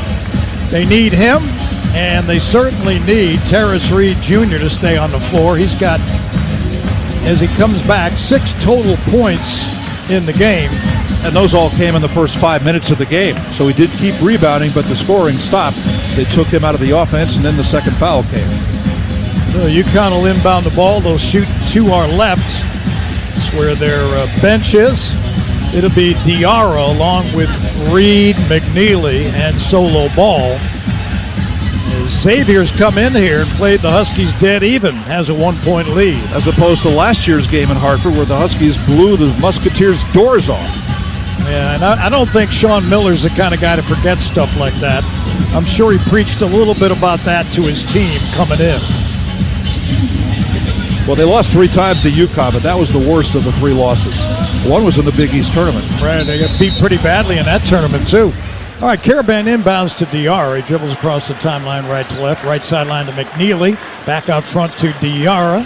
Diarra with the ball over his head. Now gives to Reed. Takes a handoff back on the right wing. Diarra jabs with his right foot. Skips over to McNeely, who drives inside. Back to Hassan. Trying to drive the baseline. Can't get it off. Back to McNeely. He tries to go inside. McNeely spins. Fades. Missed. Air ball. Rebound by Xavier. He thought he was fouled. And Dalen Swain. Swain to the front court on the right sideline. Out front. They skip it over to Ryan Conwell. Corner 3, no good. That one from Marcus Foster, rebounded by Solo Ball. UConn to the front court. Ball top of the arc on the left wing. Hands to Diarra. Diarra up the high screen of Reed. Spins to his right. Another screen from Reed left. Goes pick and roll to Reed down low. He lost it. Regains it. And kicks it back to Caravan with 10 to shoot. Now McNeely. Jab step move. Liam on the baseline trying to get a shot off. Can't get it off. Now he puts it up off balance and makes it. What a tough shot. A leaner by Mighty Mac. And UConn regains the lead 31-30. Possession was saved by Reed, who got that low pass from Diarra and was able to save it without turning it over. Left wing Hunter. Out front McKnight. McKnight guarded by Ball. On the right sideline to Conwell. He's got Diarra in front of him. Tries to blow by Diarra. Strong move inside, and he banks it home. Conwell shouts for joy as he heads back. He leads the way in the game with 14 points. And Xavier leads by 1, 32-31. Ball out front to Diarra, front court left. Diarra on the high post, give to Reed. Right of the lane, a handoff to Caravan for 3. Front rim, no good. And the ball batted out of bounds by Xavier. So Caravan had gone 3 for 5 in the first half. Overall, 1 for 4 now from 3. He was way deep, too. That was beyond what would be the NBA three-point line. And Caravan struggling a little bit from 3, but still shooting 42.5% from distance. Coming off that 0 for 7 game Saturday at the Garden. Diarra with trouble, gets it into Caravan, and a foul is called as Caravan is held by Foster. Caravan tried to make a cut to the basket, and Foster fouled him. That's his first. Huskies have been so good in the Dan Hurley years of scoring on baseline out-of-bounds plays. And nobody picked him up out by the free throw line, and by the time he got in the lane, they had to hold him. Foster's first. All right, the foul is called on Xavier again for holding. On a baseline out-of-bounds play. Foster got him again. 2 fouls in 1 second. All right, they inbound the ball to Reed. Reed powers inside, goes to the right hand, and drops it in. Tough shot. The Monaco Ford Championship drive. Aiden Mahaney drives the Monaco Ford. You can too. Here's the drive by Xavier, and a shot that's made, and a great play by Davion McKnight. And they quickly get back the lead at 34-33. Diarra on a high post bounce pass to Reed. Reed on a handoff to McNeely. Starts to his right, now back to his left. McNeely being guarded closely there by Dalen Swain. Now he spins to his left, goes behind his back. Can't get it to Reed. Back outside to Caravan. Caravan drives right, fires left towards Diarra. Now he's down to 7. Diarra's got to launch a jumper. No good, front rim. And it's rebounded by Conwell. Conwell driving the paint on McNeely, who's got 2 fouls. And it's going to be Xavier ball as the ball is deflected out of bounds with 25 to shoot. Xavier's done a nice job defending UConn in this game. They've made it hard. They've gone deep in the shot clock. One thing they've done that Gonzaga did, they're playing really tight ball pressure on the perimeter. On Saturday, UConn got inside that, and the lane was open. Xavier's kept that lane pretty well clogged up. All right, Musketeers on the inbound. McKnight between the rings. Gives it up on the right side to Maddox Jr. Jabs at his right foot. Attacks Reed. Goes to the left hand. Rolls it in and out. Rebound Reed. Outlet Diarra. On a fast break opportunity. Caravan deep in the corner. Ball no good. Back rim, and he's fouled. Right in front of the UConn bench. Conwell hit him. And Solo will get 3 free throws. Conwell, who was fouled out of a game this year, picks up his second foul. It came right in front of Samson Johnson, who's on the bench in street clothes in concussion protocol from that early first half collision with the floor on Saturday night at the Garden. So UConn trailed by 1 at halftime with Solo Ball going 2 for 9 from the field. He rolls a free throw in. He's made 6 straight. McNeely going scoreless. I mean, so if you looked at the scoreboard and you said, well, what's the score? They're only down by 1. You almost have to feel fortunate. Ball now trying to untie the game, and he does. 35-34 UConn. Huskies only 14 of 38 from the field. 37%. I credit Xavier's defense. I really do. They have been all over UConn in this game. Ball, third free throw, good. Made them all. So Solo now with 8 points. UConn leads by 2, 36-34. Here's McKnight into the front court on the left wing, guarded by Ball. Hands off to Conwell. He's got Diarra in front of him. Hewley with it. Tries to drive on Reid and dribble it off his foot and out of bounds. UConn ball. 6 turnovers. They had 5 in the first half. Both teams taking very good care of the ball. As averaging 11.6 turnovers a game is Xavier. A little pump of the fist by Alex Caravan after that stop. All right, crowd starting to get into it now. Here's Ball. Outside the arc on the left wing, it goes to Diarra. He starts to his right. He had a pick and roll. He didn't get it to Caravan. Now he backs around the right sideline to Ball.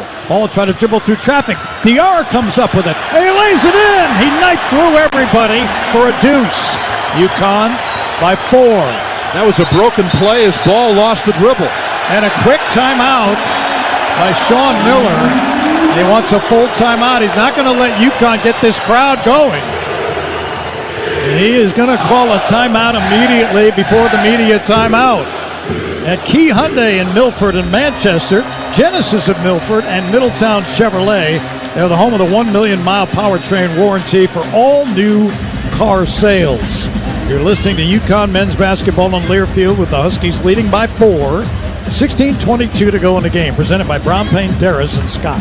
Are you traveling out of Bradley Airport and need a safe, reliable place to park your car? Trust your vehicle to Last Fly Off-Airport Parking, located on Route 75 in Windsor Locks. They have both valet and self-park options to fit any budget. Last Fly is open 24 hours a day and will get you to the airport on time every time. Join their loyalty program to earn points for free parking, and be sure to ask about their corporate discounts. Save 20% by pre-booking online at lazfly.com. Last Fly is the official parking company and a proud supporter of UConn Athletics. UConn fans, when it comes to sports injuries, do you know where the Huskies go?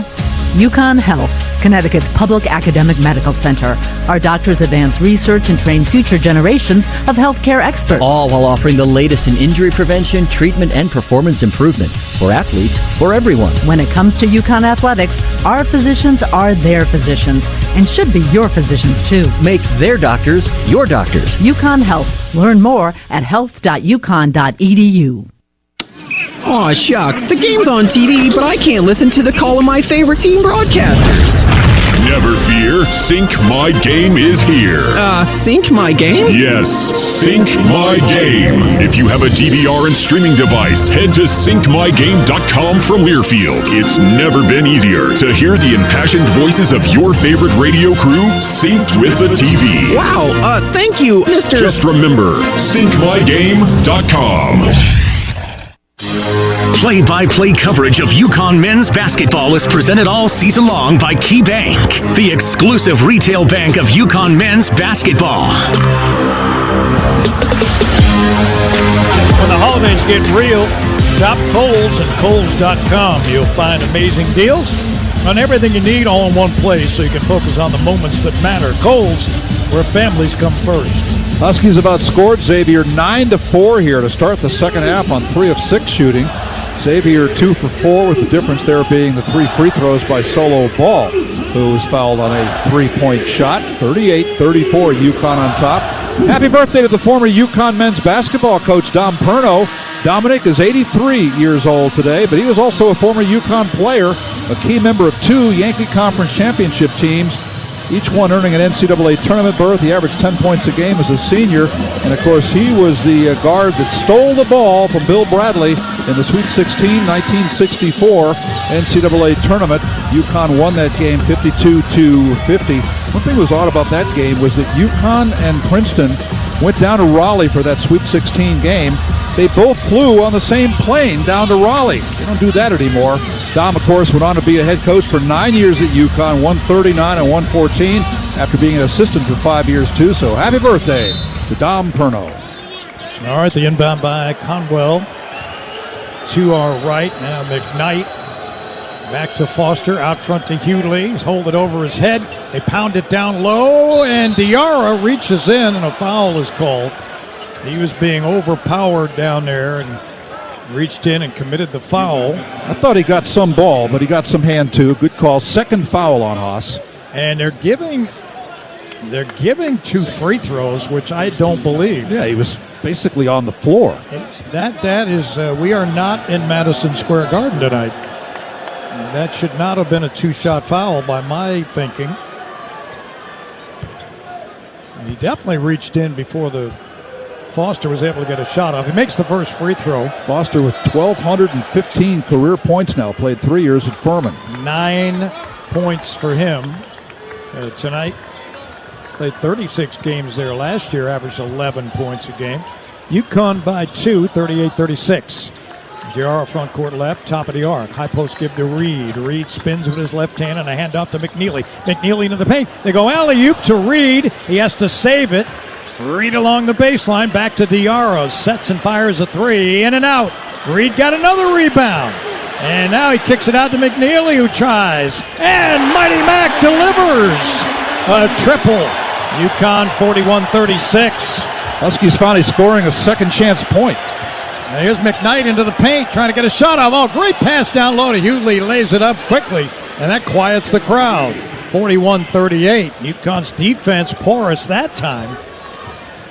3-point advantage. Diarra to the front court to Reed. Puts it on the floor, gives to Ball. Ball spins to his right, back to his left, gives to Reed, takes a handoff again. Ball now to Caravan, can't get a shot off. Hands it to Reed in the high post right. 10 to shoot. Here's Ball spinning toward the paint. He scoops it up, no good. Rebound Reed, down he goes. And what do we have here? I think he tripped over his own player, Solo Ball. Can you call a foul on that? I don't know. The play was stopped. I don't see Pat Driscoll giving the ball to anybody right now. There's a timeout here. I don't know. Ball missed the shot. Reed got the rebound and hit the deck. Don't know which way the possession's going to go, though. It's going to be Xavier Ball as Pat Driscoll makes that makes that call. When we come back after the timeout, if you're looking for better banking, huddle up with Dime Bank. 14 convenient locations in Connecticut and Rhode Island. Dime Bank Community Banking lives here. You're listening to UConn men's basketball on Learfield, presented by Braun Painteris and Scott. Hi, this is Nick Kaplanson from Dime Bank. To win a championship, it takes more than just good players and coaches. It takes a whole community dedicated to the same goal. The same is true when it comes to banking. A successful banking relationship is built from a community fully dedicated to meeting the banking needs of its customers. If you're ready to experience a better approach to banking, come join our community at Dime. It's your bank, your choice, your Dime. Dime Bank. Community banking lives here. Member FDIC. Husky men's basketball returns in 60 seconds. This is the UConn Sports Network from Learfield. Let's ask their parents a lot of questions. Why can't people fly? Gravity. Is the moon really made of cheese? Yep, cream cheese. When can I move into a big kid's car seat? For some questions, parents may not have the answer, but that's okay. They can't know everything, but knowing the right seat for their age and size will help protect them in a car crash. Find out more at nhtsa.gov/the right seat. Where do babies come from? Good luck, Dad. A message from NHTSA and the Ad Council. When might you be buzzed? When you suddenly love everything. You guys, I love this song. I love these nachos. I love our kickball league. Ugh! I love this guy. What's your name? You know what I'd love? A ride when it's time to head out. If you see a buzzed warning sign, call for a ride when it's time to go home. Buzz driving is drunk driving. A message from NHTSA and the Ad Council. I love your car. Is this real leather?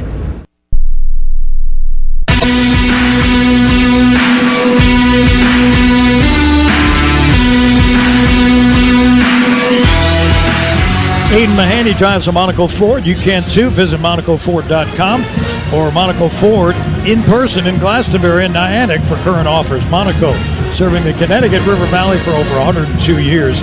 Tonight's game sponsor, Connecticut Business Systems. UConn leading 41-38 as we have played 5 minutes here in the second half. One thing that's helped UConn overcome poor shooting has been the rebounding. Now 24-17, they're one up in the second half on the boards. They've had 9 offensive rebounds, good for 7 second chance points, and 5 of those have come here in the second half. While Xavier can't get an offensive rebound. They've got 1 offensive rebound. It's a dead ball rebound, and they've got no second chance points. Lee McNeely's been the guy that's been UConn's big offense here in the second half. They've outscored Xavier 12-8. McNeely has 5 of those 12. Jaden Ross is in the ballgame. He's going to guard Conwell for a while as they work on front court right. Conwell starts to his right. Ross trying to stay in front of him. Gets over to screen well. Conwell gives it up on a pass to Swain, right wing. And Maddox off the high screen goes left and launches a 3 and hits. And we're all tied at 41 apiece. That's the 5th 3 by Xavier.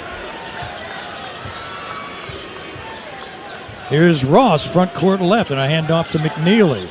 McNeely out front on the right wing to Diarra. Diarra guarded closely by Swain. On a bounce to McNeely in the paint, left of the lane.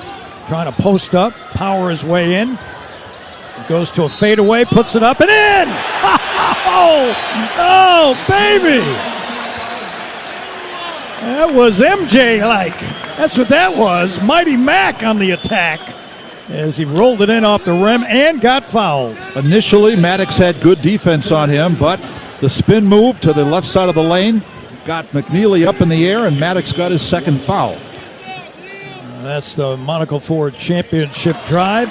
Aiden Mahaney drives a Monaco Ford. You can too. Visit MonacoFord.com for current offers. 3-point play by McNeely. Huskies by 3, 44-41.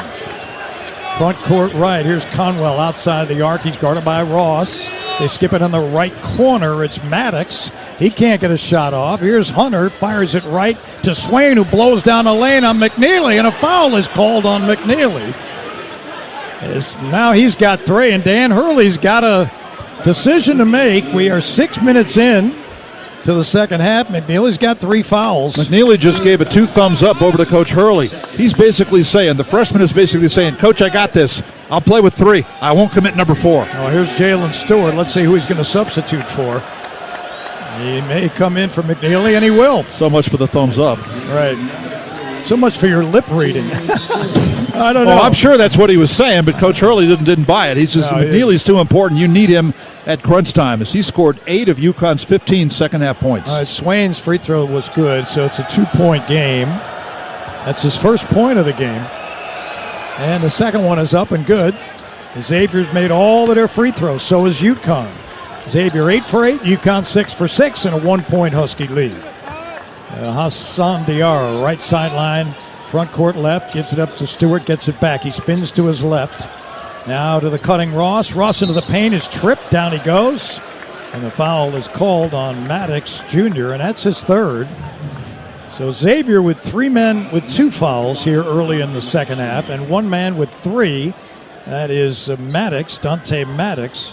Third personal, 15 foul. So Ross will inbound the ball. Maddox, who came from Cal State Fullerton and Toledo. All right, Diarra on the right wing, out front to Caravan. Caravan guarded by Conwell.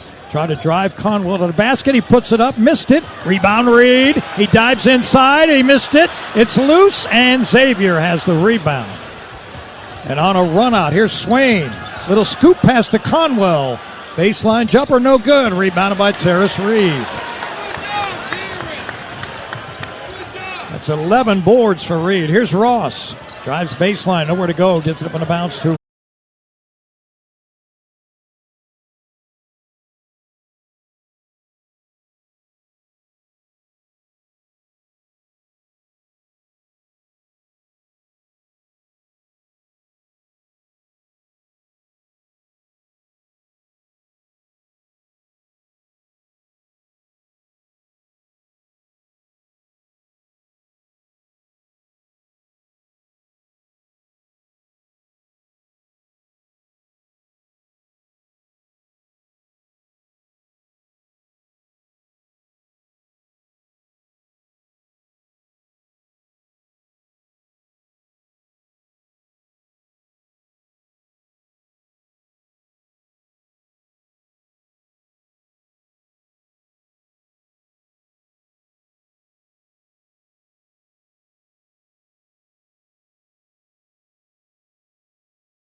and addiction is so isolating.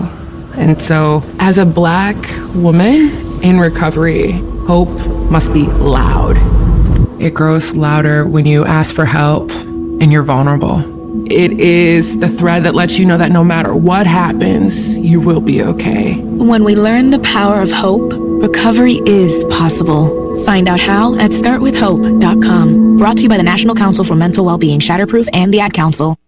Put your phone on D&D. That means that do not disturb when you're driving. And when you're going from point A to B, I need you to stay safe, please, so always sing with me. So put your phone on D&D. That means that do not disturb when you're driving. And when you're going from A, please, so always remember this beat. To you by the National Highway Traffic Safety Administration, Project Yellow Light, and the Ad Council.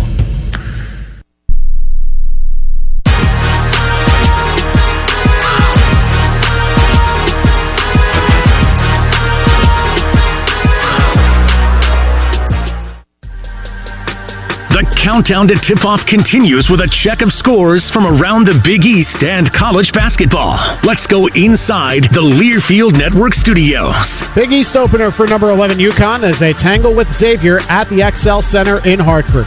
Dave Pulaski inside the Learfield Network studios. Let's get you caught up on the Big East scoreboard. 2 other games taking place tonight. One of them just getting underway in D.C. Georgetown and Creighton in their Big East opener, and the Hoyas with an early 4-3 lead just a minute into that game. Georgetown trying to get their first win over Creighton since the 2021 Big East Tournament Championship game. Meanwhile, Creighton trying to notch their 7th straight win against Georgetown. They had their 3-game winning streak snapped by number 7 Alabama on Saturday, losing 85-73. The other Big East game going on tonight, number 9 Marquette welcoming in Butler. Big East opener for both of those teams. It'll be a 9 o'clock tip-off from Fiserv Forum. Butler coming off an 83-74 loss against 20th-ranked Wisconsin in the Indy Classic on Saturday. They've dropped 3 in a row. They beat number 11 Marquette 69-62 in Milwaukee last year to snap a 3-game series skid. Meanwhile, Marquette's coming off a loss of their own. The Golden Eagles lost 71-63 at Dayton on Saturday. They've dropped 2 of the last 3 games, but they've won 4 of the last 5 meetings against Butler. They are also 7-0 at home this season.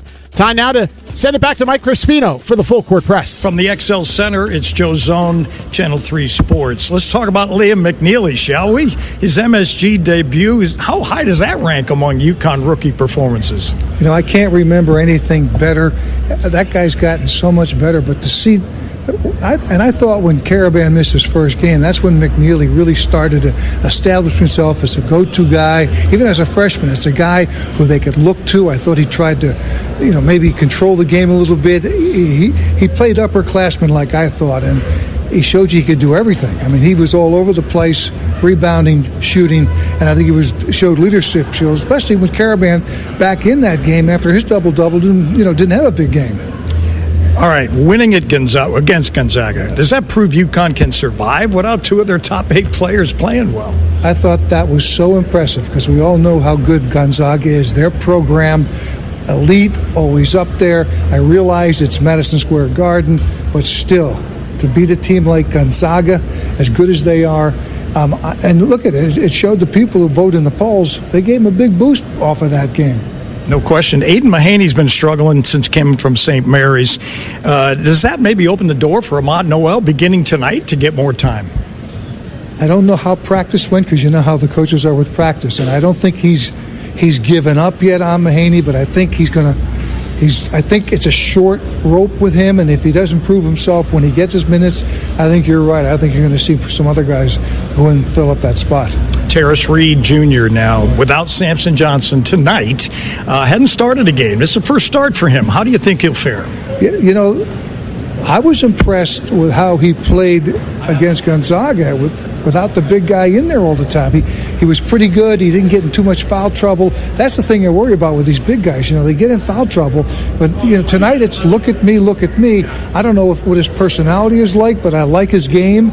And if he can stay in the game for a while, he's going to be really good there. And the Big East, it's the opener, obviously very important. UConn lost last year's opener, but there have been all kinds of upsets. Dayton knocking off Marquette, St. John's losing to Georgia, Providence losing to St. Bonaventure. What's this league all about, do you think? Yeah, I don't know how, as early, the one thing you mentioned, that Dayton win. Look at that Dayton. Remember that Dayton? Who are they? What they do? Oh, yeah, they also beat UConn. So obviously a better team than we thought they were when UConn played them.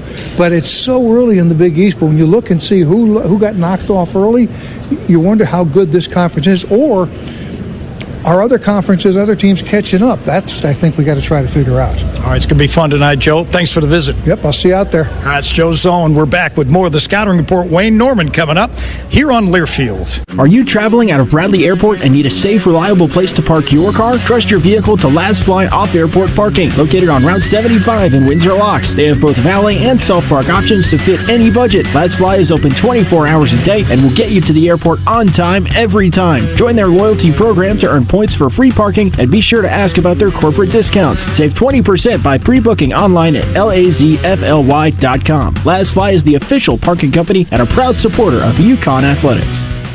Connecticut Business Systems, a Xerox company, is a proud sponsor of the UConn Huskies. We're Connecticut's largest provider of leading Xerox office technology, workflow automation, managed print services, software solutions, and audiovisual technology. We operate locally to offer you superior service and support, combined with the most advanced technology available in the industry. Our sales professionals make it their business to understand yours. So please contact us today for a free office technology assessment. Visit us at cbs-gisx.com or call toll-free at 1-800-842-0009. From the Berkshires to the Long Island Sound, this is the UConn Sports Network from Learfield.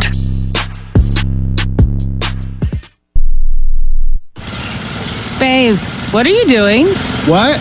I'm just mowing the lawn. No, it's blazing hot and dry out here. Don't you remember? Smokey Bear says, avoid using power equipment when it's windy or dry. Where'd you learn this? Oh, it's on SmokeyBear.com with many other wildfire prevention tips. Right. Thanks, Honey Bear. Because remember, only you can prevent wildfires. Brought to you by the USDA Forest Service, your state forester, and the Ad Council. Ma, is this how you feed a hamster? I think so. Is my homework right? I think so. Is this milk still good? I think so. When it comes to parenting, sometimes it's okay to think you know. But when it's something as important as your child's car seat, don't just think. Know. Double check if your child is in the right seat for their age and size. It'll help protect them in a car crash. Don't just think. Know by visiting nhtsa.gov/the right seat. A message from NHTSA and the Ad Council.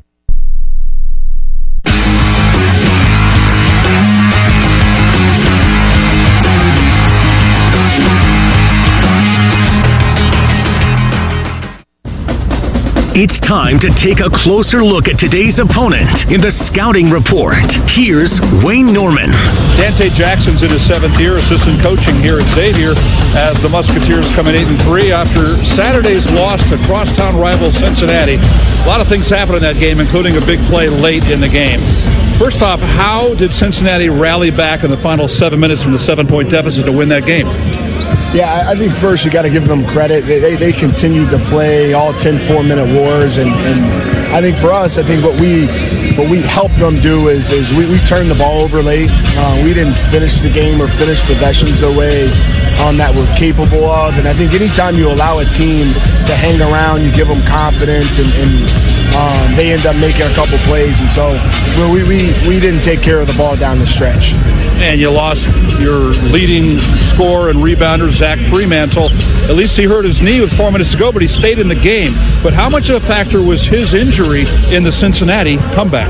I don't think it was too much of a factor, quite honestly, because I know he went down hard. He came up, he gave us the thumbs up, and all was well. He finished the game. I think that was just more a microcosm of maybe the pressure that our guys are under. And again, give Cincinnati credit. Their two guards did a really good job of pressuring the ball and kind of disrupting the flow of our offense, and I think that's what ultimately did us in. But let's talk positive now for Xavier.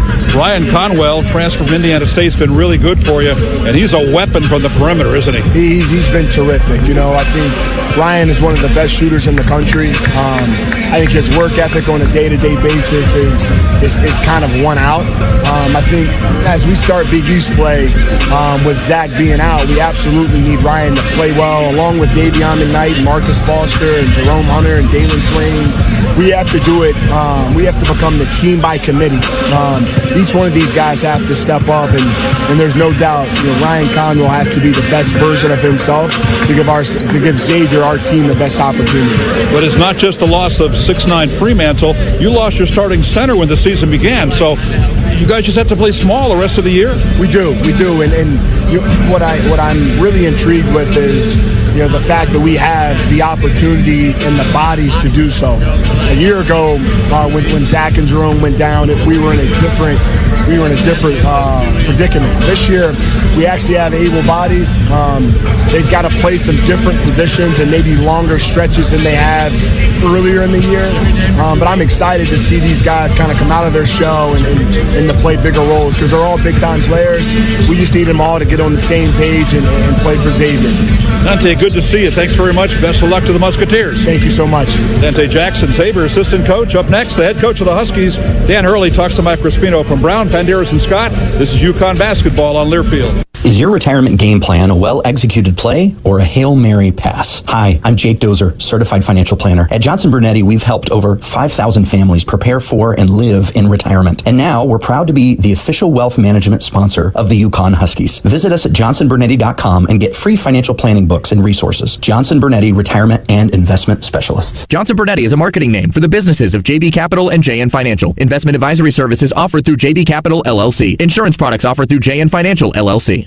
Planning a move? Let Lippincott Van Lines, the official mover of the UConn Huskies, take the worry and stress out of your relocation. Whether you're moving across the country, across the world, or just across the street, Lippincott Van Lines will handle your packing, moving, and storage needs with the care and quality they deserve. If the UConn Huskies football team can trust Lippincott to get their gear to the field on time, you can trust them to get your items where they need to be. Call Lippincott Van Lines today for a free estimate at 800-245-8563. Heard from Danbury to Norwich. This is the UConn Sports Network from Learfield.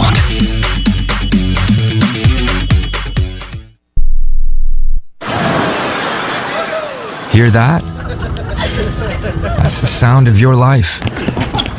Perfectly imperfect. Beating in rhythm to the world you've created. But every time you drive after drinking, the music gets drowned out. Your life sounds pretty great. Don't let a buzz ruin it. Buzz driving is drunk driving. Don't drive buzzed. A message from NHTSA and the Ad Council. Hey, so what's a great way to spread awareness that driving high is illegal everywhere? A catchy song, of course. You can run, but you can't drive high.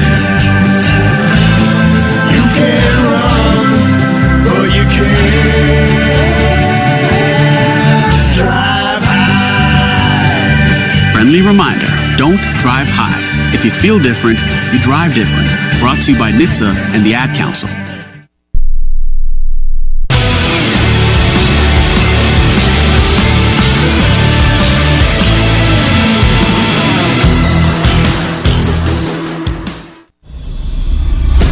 It's time to check in with UConn head coach Dan Hurley. Presented by Key Hyundai, Genesis of Milford, and Middletown Chevrolet. Home of the 1 million mile powertrain warranty. With the coach, here's Mike Crispino. A couple days to digest what happened at the Garden with Gonzaga. What'd you learn about the team that night that you can carry over now going forward? Yeah, just that we've improved our defense. We've improved our rebounding. Not to where it's where we want it to be, but enough for us to start winning games against higher caliber teams, and that we showed a tremendous will to win. In particular, Liam's game and Jay Stu and what Sampson did in there. I just think we showed a great will to win a game when we had a couple of key players not shoot great. Yeah, that's what it took for sure. Speaking of McNeely, he's improving in a lot of areas. How about his defense? Seems to be getting better as well. Yeah, his defense has gotten better. He's going to have to be an all-around player. He doesn't have the luxury on this team of just being a shooter-scorer. If we're going to win games and have the type of season we want, he's going to have to do it at both ends of the court and on the backboard.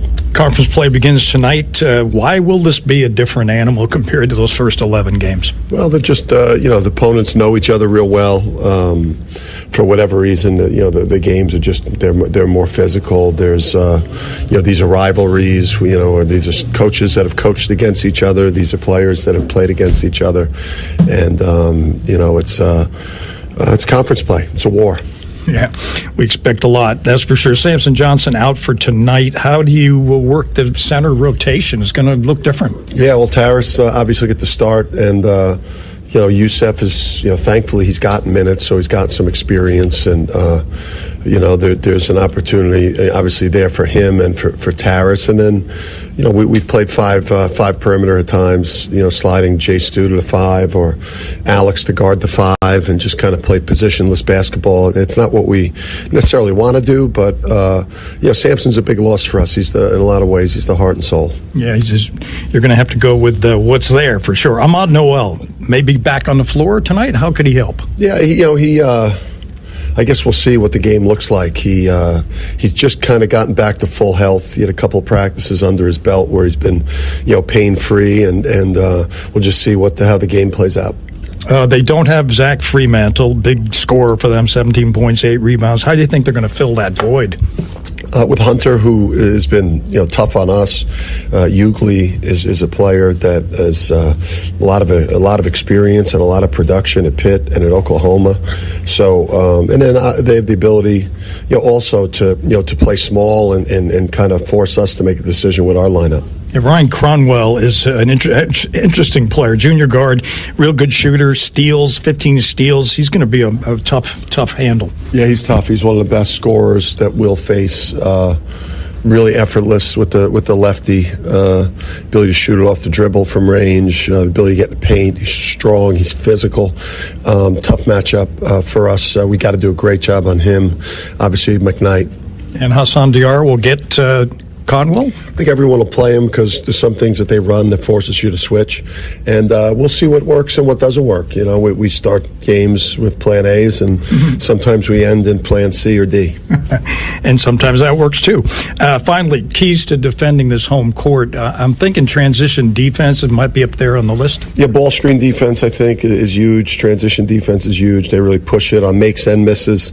And then just, our sharpness and, our physicality at all the points of battle in a game. Blockouts, screens, like who's more physical at those places, and who plays with that life or death urgency / desperation. Yeah, it's going to be a whiteout. Looking forward to it. Thanks, Coach. Yes, let's go. All right. That's Dan Hurley back with the starting lineups, the opening tip. This is UConn basketball from the XL Center on Learfield. Hi, this is Nick Kaplanson from Dime Bank. To win a championship, it takes more than just good players and coaches. It takes a whole community dedicated to the same goal. The same is true when it comes to banking. A successful banking relationship is built from a community fully dedicated to meeting the banking needs of its customers. If you're ready to experience a better approach to banking, come join our community at Dime. It's your bank, your choice, your dime. Dime Bank. Community banking lives here. Member FDIC. Heard from Bridgeport to Willimantic. This is the UConn Sports Network from Learfield.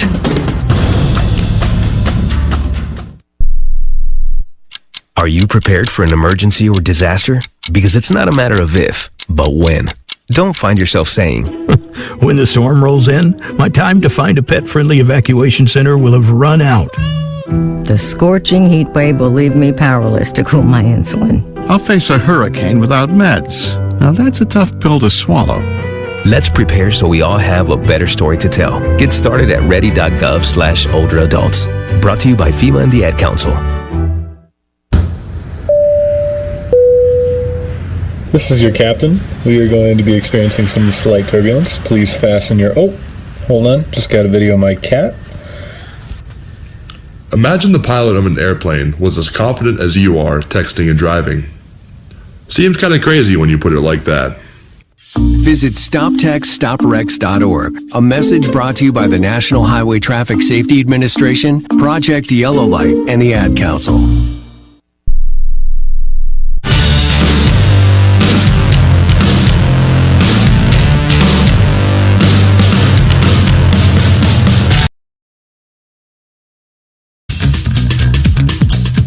You're listening to UConn men's basketball on Learfield. So, Payne, Darris, and Scott. The passion, the tradition, the rivalries. Sirius XM is your destination for all things college sports, and we've got you covered. On Sirius XM College Sports Radio, there's complete coverage of every major conference, including live games, plus 24/7 talk and analysis. So cheer along on the Sirius XM app and listen to your favorite team anywhere. And now you can get 3 months of Sirius XM free. Subscribe now. See offer details at SiriusXM.com/College Sports Radio 24. Power Station Events is the official production partner of the UConn Huskies, the ultimate one-stop source featuring audio, video, lighting, staging, talented DJs and musicians, photography and videography, stunning decor and florals, and much more. As we celebrate our 40th project, we want to thank UConn Nation as we look forward to the next 40 years. Visit us at powerstationevents.com and let us help you plan your next awesome event. UConn fans, when it comes to sports injuries, do you know where the Huskies go? UConn Health, Connecticut's public academic medical center.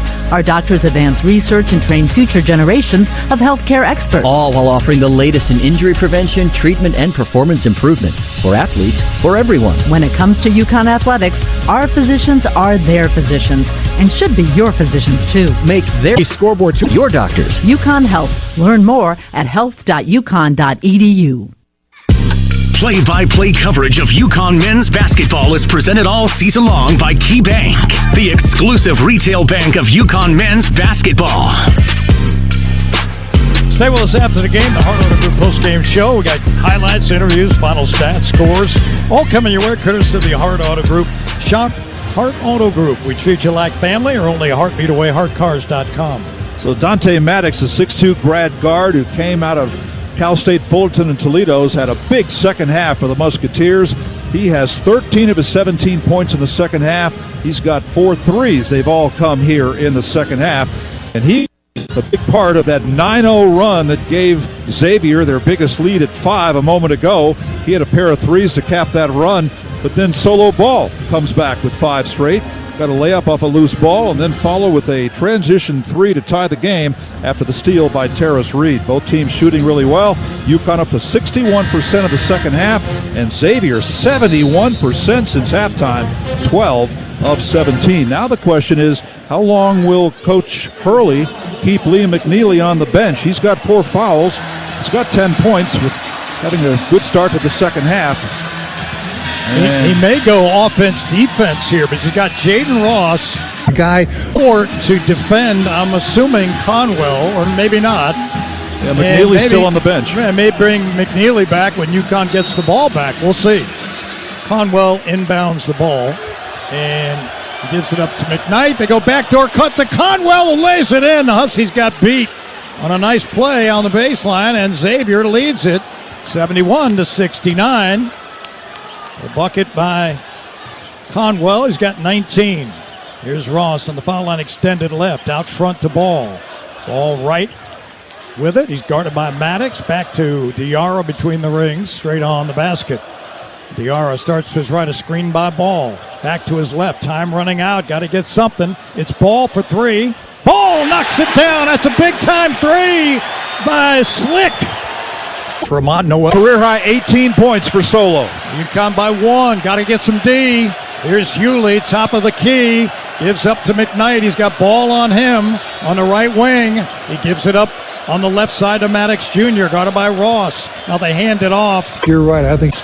Back to McKnight. Crossover. He attacks Ball into the paint. He slips. Without Sampson. Dribbling violation is called. He hit a wet spot and slipped. Couldn't regain his footing, and a turnover by the Musketeers. Just 8. They average 11. He was in the second half. That's a big one. All right, Diarra, Caravan, McNeely in for Ross, Reed, and Ball. Here's Ball between the rings. Gives it to McNeely. McNeely skips it left to Diarra outside the arc. Hassan holds, looking to set up the offense, gets it to Ball. Ball into the paint, into traffic, and he puts the shot up. He got his own rebound. The ball knocked out of bounds, off of Solo and out of bounds. He got to the rim but couldn't convert, and the ball came off his leg, and Xavier gets it back. With 2:32 to go, McNeely will come out. They're going to go offense-defense. Ross will come in. He'll play on the defensive end. Now it's McKnight. Hands it off to Foster between the rings. Now Hunter has it out front to McKnight. Guarded by Ball, skips it right. Maddox for 3. No, he missed everything. Rebound Diarra. He finally missed. 4 for 6 before that from 3. Now 4 for 7. Diarra on the right sideline. Out front to Reed. Reed with a handoff to Ball. He starts to his right. Solo back to his left. Between the rings, gives it up to Caravan. Caravan attacking inside, goes to the basket, missed the shot. Reed tried to rebound it, and it's knocked out of bounds by Xavier. And UConn will get it back, and McNeely will come back. 20 seconds on the clock. Good aggressive move by Caravan down the right side of the lane. We've seen him do that many times and finish plays. That time it went off the backboard and came off the weak side, the left side. He's 5 for 11 overall, 2 for 6 from 3. It's going to be a review because it was hard to see who touched it last. It might have been Reed. It could be Xavier's ball here in a 1-point game. They're going to review it. It was very close. Both coaches get a chance to talk to their teams. UConn leads 72-71. UConn only 5 team fouls. Xavier with 8. So a foul by Xavier. UConn in the bonus. Huskies beat the Musketeers 3 times last year. The first game was at Cincinnati, 80-75. 5 players in double figures, led by Cam Spencer, 19 points. Huskies had 27 fast break points And then that game in Hartford, 99-56, a total annihilation. Huskies had a 44-point lead in that game, 20 fast break points. So note the fast break points that they were able to score in those two games. And then in the Big East tournament, 87-60, after UConn had only a 1-point halftime lead, 34-33, they put 6 players in double figures, led by Newton and Klingon. Each had 13 points and 7 rebounds. And each of those 3 games, by the way, McKnight was the leading scorer for Xavier. He's the only starter back on this year's team, and he just made a big shot a few minutes ago. The review is going to be tight because what happened is Reed got fouled on a rebound, but no whistle was blown. His arm was hit, and he might have touched the ball last. And they got to decide now, what are they going to do? The 2 officials, are they going to ignore the foul and give the ball to Xavier, or are they going to say that the ball was deflected out of bounds because Reed couldn't get to it? He was fouled. I don't think they can do that. Let's see. Yeah, his arm was hit, but it might have touched his hand last, so I'm going to say it's going to go to Xavier here. Let's see. Matt Potter's over there, and now all 3 of the officials have looked at it. Pat Driscoll, John Gaffney. That's when you know it's tight, when you get all 3 guys having to get an opinion. It's a minute 53 to go. UConn with 2 timeouts, Xavier with 1. 2 of these 3 officials did the UConn-Xavier game in the Big East tournament last year. Gaffney and Potter. So the coach is getting a lot of extra time. They're talking it over. And now Gaffney's going to go look at it again with Matt Potter. Wow, this is a long, long review. Crowd getting restless. Call on the court was UConn basketball, so it's got to be irrefutable evidence to reverse that. And let's see what we have. Oh, they're giving it to Xavier. All right, UConn's got to play some defense here.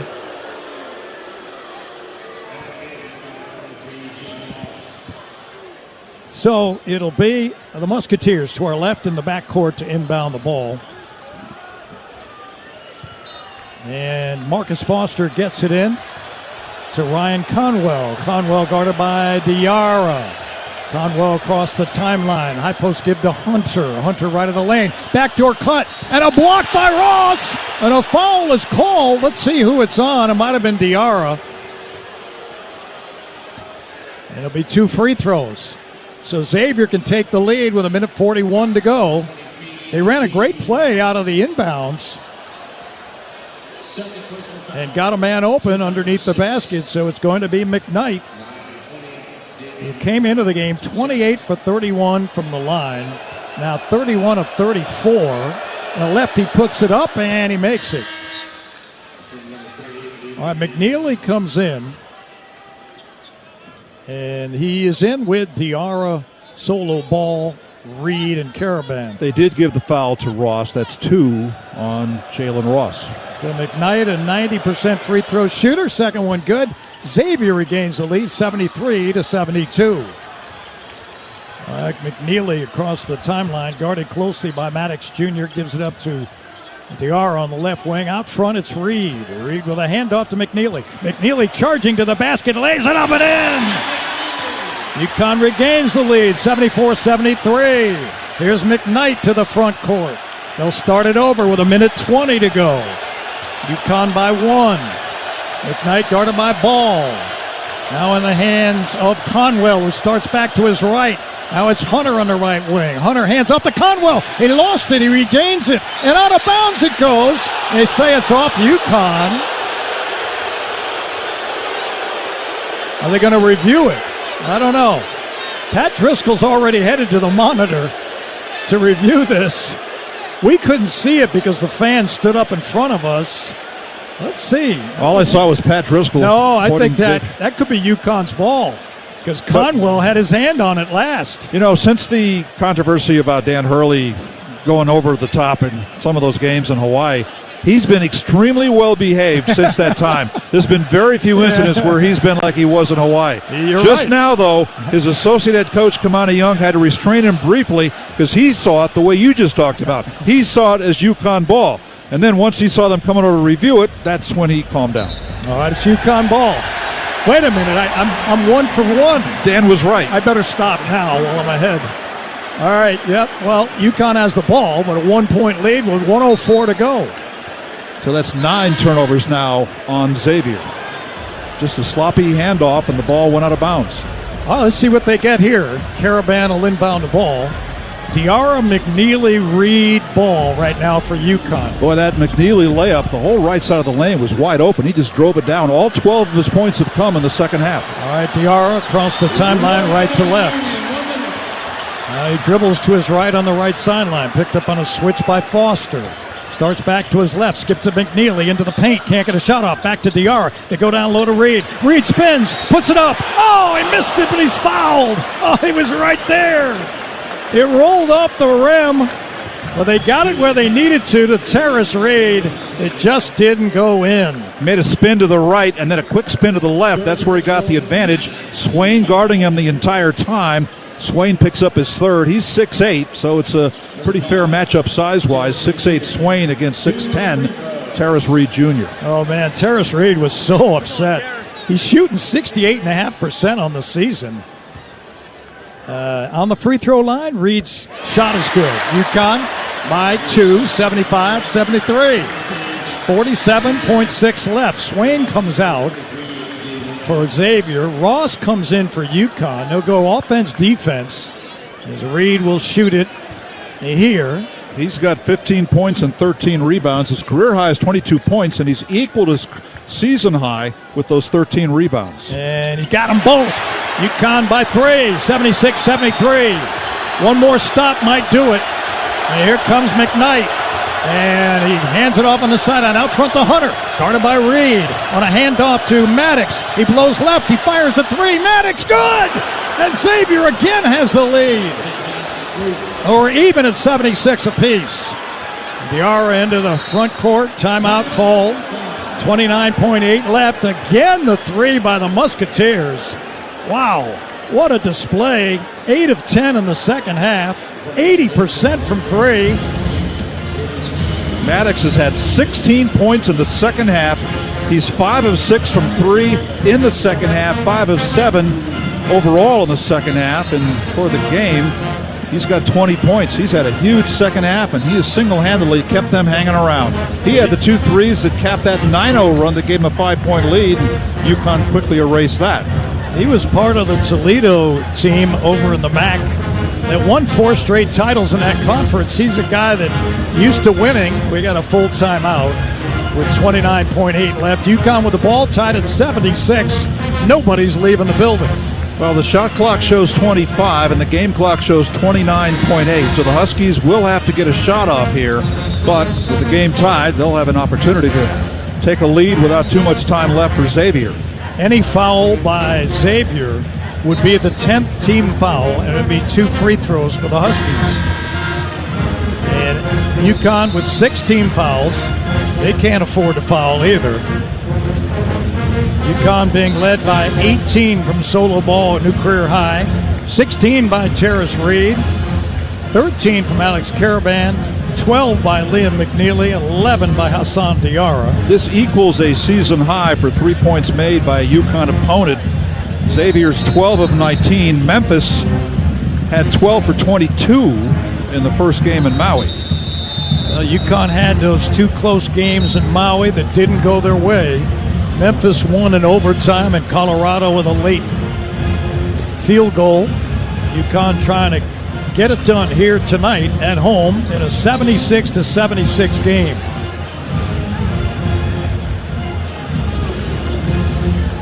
So it'll be Ball, Diarra, Reed, McNeely, Caravan for the Huskies. 29 seconds, 29.8 left. As Ball gets it into Caravan and back to Solo out near the timeline. Ball being guarded by Conwell. Ball taking time off the clock. Down to 15, down to 14. Now here they go. They give it to McNeely. McNeely out front to Diarra. Diarra with the ball to Reed, and a foul away from the ball on Xavier with 12.6 left. Swain was holding on to one of the cutters for UConn. It's going to put Ball, let's see, who did he foul? McNeely. he was holding McNeely and impeding him as he cut through the lane. Well, McNeely is 3 for 3 in this game. He's hit 28 of his last 30 in 6 games. The 2 misses came on Saturday night at the Garden. I have to agree with the call, to be honest, because he was being impeded. And so it's only a factor if we go overtime, but Swain now has 4 fouls. Sean Miller is really upset. I don't know what he's asking for over there. Almost like he wanted a review of something, but maybe they had a 5th foul on somebody. Let's see. No, I don't think so. Swain's 4th, so they're putting the delay game on as McNeely goes to the line here. 12.6 seconds left. That was the 10th team foul by Xavier. McNeely on the line, makes it. And, of course, you've got to consider the fact that if UConn does get this next free throw by McNeely to go up by 2, well, where has Xavier been the best tonight? The 3-point line. They could get a shot to win it. They could. McNeely gets another chance here. He's got 13, and this one is up, and it's good. 14 for McNeely. And now it's up to Ross and company to get a stop. They got to get up on the arc and put a stop to the Xavier 3-point offense. Unless Xavier tries to go to the basket and put this thing in overtime. That's another option. All right, they get it into McKnight. Quickly to the front court, and the timeout is called by Xavier with 9.4 left. Plenty of time to organize a good shot. We pause 10 seconds for station ID. You're listening to UConn Men's Basketball on Learfield, presented by Brown, Penderas, and Scott.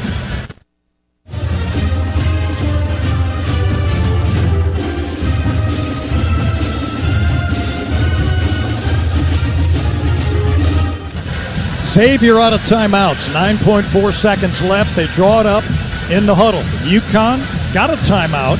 Huskies have made 5 of their last 7, finishing strong. Xavier's made 5 of their last 6, so a strong game offensively by both teams in the second half, especially red-hot shooting by the Musketeers and the Huskies. Well, especially Maddox, who has just been lights out here in the second half. Maddox 5 of 8 from 3. And their best three-point gunner, as far as quantity and percentage-wise, the biggest threat has been Conwell. So there's 2 guys you got to watch for if indeed they're going for the win, and not, as Mike mentioned a moment ago, the tie. Now, will UConn, how they will defend it is going to be interesting. I think you got to switch everything. I don't think you can run over picks, to be honest. I think you got to switch everything and get somebody in front of a shooter. You can't afford to take the chance of trying to go over a screen, not be able to get over it, and give one of these Musketeers a chance to beat you. Looks like McNeely will be on the floor, and I think you need him for his size and his rebounding. He averages 6 rebounds a game. He's 6'7", so you need some size on the floor. And yes, he is on the floor. Foster has 2 threes. Conwell's got 3. Maddox has 5 tonight. And McKnight's got 1, and so does Hunter. All right, here we go. Xavier to inbound. They're calling a foul. Oh, my goodness. They called a foul on Jaden Ross. The same foul they called, I believe. It's going to be 1-1. The same foul was called on McNeely a moment ago. Puts Xavier on the line to shoot 1-1 here. I do not think that was what UConn had in mind. And they've been 14 of 15 from the line. Maddox 3 for 4 from the line, but he's been a great free throw shooter all season long. In fact, he made 9 straight coming in. It's 1-1. Maddox, Dante makes it. That's the front one, the front end. Now he gets the second end. 9.4 left. UConn still has a timeout if they get to the front court if he makes. If he misses, got to get a rebound. Which is another reason why McNeely's in there. All right, Maddox got 20 points. There we go, and that one is good. So we're even again. 78 apiece. And UConn will inbound the ball to our right.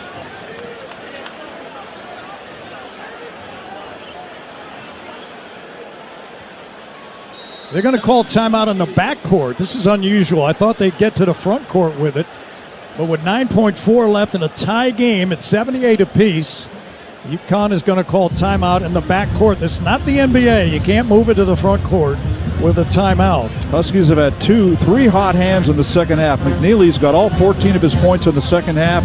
Solo Ball's had 13 second half points, and Reed has had 10 points and 6 rebounds all in the second half. So those are the guys that have had the scoring touch for the Huskies. But Wayne, an unusual finish to this because both teams went to the line without shooting a basketball and made free throws. In the world of officiating, it's called cataloging. If one of your partners makes a certain call, which was a hold down the other end by John Gaffney, the other official, Matt Potter, up here in the Xavier offensive end, made the same call. But it's unusual that it happened with less than 10 seconds in a game. Very unusual. I think would some fans call it a makeup call? Yeah, but you cannot do that with 10 seconds left in a game. Well, no question about that here. Oh, well. All right, so it's Diarra, Caravan, Solo Ball, McNeely, and Reed. 9.4 left. Xavier's going to pressure 3/4, and Caravan will inbound the ball to Diarra. And Diarra quickly to the front court, straight on the basket. Cuts to his left, gives to McNeely, who spins to his right. Tripped up, ball, fires a 3. In and out, and that's it. We go to overtime. McNeely got tripped, but there was no whistle. Dan Hurley's upset, and you can't blame him. Kind of an odd ending to this regulation. And so we go to 5 more minutes. UConn into overtime again. They had Memphis in OT, now they get Xavier. Ball's shot was in and out. I mean, it went halfway down the cylinder. Good open look, too, from the right elbow. Yeah, McNeely got absolutely tripped. And the ball went in and out. So the 2 national championship teams the last 2 years did not have an overtime game. But in 2021-2022, the year they lost to New Mexico State in the NCAAs, that team went overtime 4 times, including the 2 overtime win over Auburn at the Battle for Atlantis in the Bahamas. And then later on in that same tournament, they went overtime and defeated VCU. They lost in overtime at Seton Hall, and they won in overtime against St. John's at Gampel. So Xavier and UConn meeting for the 11th time in their history. UConn won all 3 last year. We talked about that. Xavier swept the Huskies the year before. And now they try to settle this thing in the final 5 minutes. Or more, who knows. Solo Ball with 18. But he wanted that last 3, and it was halfway down, but it didn't go down. So both teams get a timeout in the overtime. Xavier's in the double bonus with their 10 team fouls. UConn has 7. So a foul by the Huskies, a couple of fouls by UConn. It'd be 1-1 for Xavier. As the Huskies talk it over, Xavier led by 22 points from Dante Maddox Jr. 19 from Ryan Conwell has been quiet in the second half. Conwell in the first had 12, only 7 in the second half. But definitely a guy you got to watch here, because I got to think that with the experience he's got, of course they have so much experience on this team, which again is what Sean Miller went out to recruit. They've got no freshmen on this team. Yeah, they recruited 7 new players. We talked about it. 6 from 2 different schools with 400 games started in college basketball. I mean, wow. 3 of them are grads. I'm sorry, 6 of their players are grad students as we get ready for overtime. Terrace Reed will jump it up against Jerome Hunter. John Gaffney will throw it up, and Reed wins it back to Caravan. UConn has it to start this overtime session. Ball walks it across the timeline, guarded by Conwell, and he hands it off to Caravan. Right side to Diarra, back to Caravan. Off the high screen, Caravan on a give and go. Can't beat his man. Back to Diarra. They skip it back to Caravan for 3. Long one! Oh! He hit the bottom for a triple. Alexander the Great. UConn by 3, 81-78. Conwell, left sideline. Pounds it down low to Hunter. Back to the basket. Now a kick out. And now McKnight fires it. Ross blocked it. But Xavier comes up with it. And they fire a three up. It's short. And a rebound loose. Who is it? A foul is called on, I believe, UConn. It's on Ross. Wow, there was a real war going on down there. Ross got the initial block, his second of the game. Yeah, Jerome Hunter going to go to the line, I think, to shoot 1-on-1. Let's see. Well, I don't know. Yeah, I think they're putting the wrong man on the line here. Hold on a second. That three by Caravan Diarra equaled a career high with his 11th assist. He's been an assist machine the last 4 games. Maddox, 1-on-1, no good! A rebound off of Caravan, and it'll be Xavier ball. Wow. So, Xavier finally misses a free throw. They only missed 2 all night. And the Musketeers will have it to our right. And they get it in the far corner to Dante Maddox Jr. Now out front to Hunter, who spins and hands to McKnight. McKnight tries to blow by Ball, and he lays it in. No call. Ball hit the ground. No whistle. And it's a 1-point game. Here's Terrace Reed, front court left, on a handoff to Ball. Ball steps back on the left wing. He's guarded by Foster. Gets it back. Gives it up to Caravan. Caravan for 3. No good. Missed everything. Rebound. Ross got it. Shot clock didn't reset. And let's see what they're going to do. I think they're going to put 20 on. It did catch the right side of the rim. McNeely will check back in. Wow. I don't know how that was not a foul. His ball got crushed on that last sequence. I totally agree. I was looking for an offensive foul on that. He went sliding back about 5 or 6 feet after the hit, and there was no call. Now they're going to check and see if the shot by Caravan actually caught the rim. If it didn't, it's still UConn ball with 9 seconds. If it did, they get 20 seconds, and they lead by 1, 81-80. This crowd is on its feet. Nobody's leaving the building because this thing very much up for grabs. Yeah, there'll be a bit of a traffic jam getting out of this parking garage in a few minutes. Each team has made 1 field goal in the overtime. The difference is the Caravan 3. Xavier's 1 for 3 with one of those shots being blocked. Huskies have 7 blocks in this game. They lead the nation in blocks per game, 6.8 coming in. That'll stay about the same. And Ross had the block in OT. Yeah, I think it caught the right side of the rim just barely. So it should be 20 seconds on the clock. We'll see. Huskies there have been some serious reviews here in the last few minutes. Huskies playing without Samson Johnson, who's standing right now outside the huddle in street clothes and concussion protocol. And this Xavier team playing without one of the better Big East players in recent years, Zach Fremantle, who was having a great year until Saturday when he hurt his knee trying to break up an alley-oop pass by Cincinnati. Went down hard, looked like a back injury, but they say now it's a knee. He was their leading scorer and rebounder, so he's out for a while, not playing in this game. Didn't play at all last year because of his second of what was 2 foot injuries. So they're missing a key player, as they've missed Lucina Traore, 6'10 center, would have been the starting center, but he hurt a knee preseason. So they're missing 2 bigs. It's one reason why UConn has out-rebounded Xavier 32-23 in this game. The review continues. They're trying to decide if the shot by Caravan hit the rim.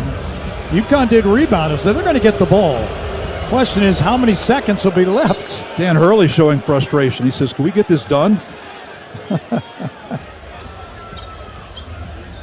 And we get 9 seconds, so they say it didn't hit the rim. UConn's got to make some offense happen quickly. They get it to McNeely in the corner. They get it down low to Reed, who spins in traffic and lays it in. UConn by 3, 83-80. Back come the Musketeers. Hunter up front, top of the key. Gives it up to Foster, who drives the lane on Reed. He tried to reverse it, missed it. And the rebound knocked out of bounds off of Reed. And Xavier gets another chance with 3:18 to go. Now the freshman McNeely, the Big East Freshman of the Week, able to make a very important pass that time. That was a design play out of that timeout. He was in the right corner in front of the UConn bench, and they just said, find the big man. And Terrace Reed delivered as he is now with 18 points, 13 rebounds. All right, Xavier to inbound to our right. They get it in the far corner. Ross has come in to substitute. It's in the hands of McKnight, guarded by Ball. And Conwell for three. And they're an air ball. And out of bounds it goes. Wow, Ryan Conwell. No iron, please. And UConn has the ball with 3:09 to go on a 3-point lead. Xavier 1 for 5 in overtime, and they've missed 2 threes after starting 12 of 19 in the game. Now both teams with substitutions. Ross comes out. McNeely comes back in. So Ball, McNeely, Reed, Diarra, Caravan for UConn. Diarra to the front court. He hands to McNeely on the right sideline. Out front to Ball. Ball guarded by Conwell. Gives to Reed at the high post right. Reed spins and hands to McNeely. McNeely drives to the basket. Deals to Reed. Reed put it up and in. What a catch. What a finish. The big man roaring. UConn by 5. 85-80. Timeout Xavier. Listen to that crowd. 2 huge assists in overtime by Liam McNeely. Each time, the last 2 field goals for UConn by Reed came from McNeely. So I think it's a full timeout, and Ross will come back in to play defense. This has been offense to defense for the Huskies the last several minutes. Jaden Ross, who the UConn coaching staff thinks could end up being a stopper like Stephon Castle was last year. He's got to prove himself here tonight because UConn's been pushed to the limit by the Musketeers. Castle wore number 5 for the Huskies, got on to be a starting guard for the San Antonio Spurs and just doing a great job for San Antonio. And they're apparently not going to be retiring his number because they gave it right away to Terrace Reed Jr. And Terrace has played really well, especially in the second half of this game. He leads UConn in scoring now with 20 points. Career high for him, too. We got Ball with 18, Reed with 20. And between them, they're 13 of 27. Solo's got 3 threes. Caravan's got 3 threes. UConn 5 men in double figures. It's not a career high. He had 22 in the overtime loss to Memphis. Okay, he's 2 points away from a career high. Well, give it to McNeely. He'll find Reed for number 22. Yeah, right. Let's see. So UConn, Xavier does not have a timeout. UConn does.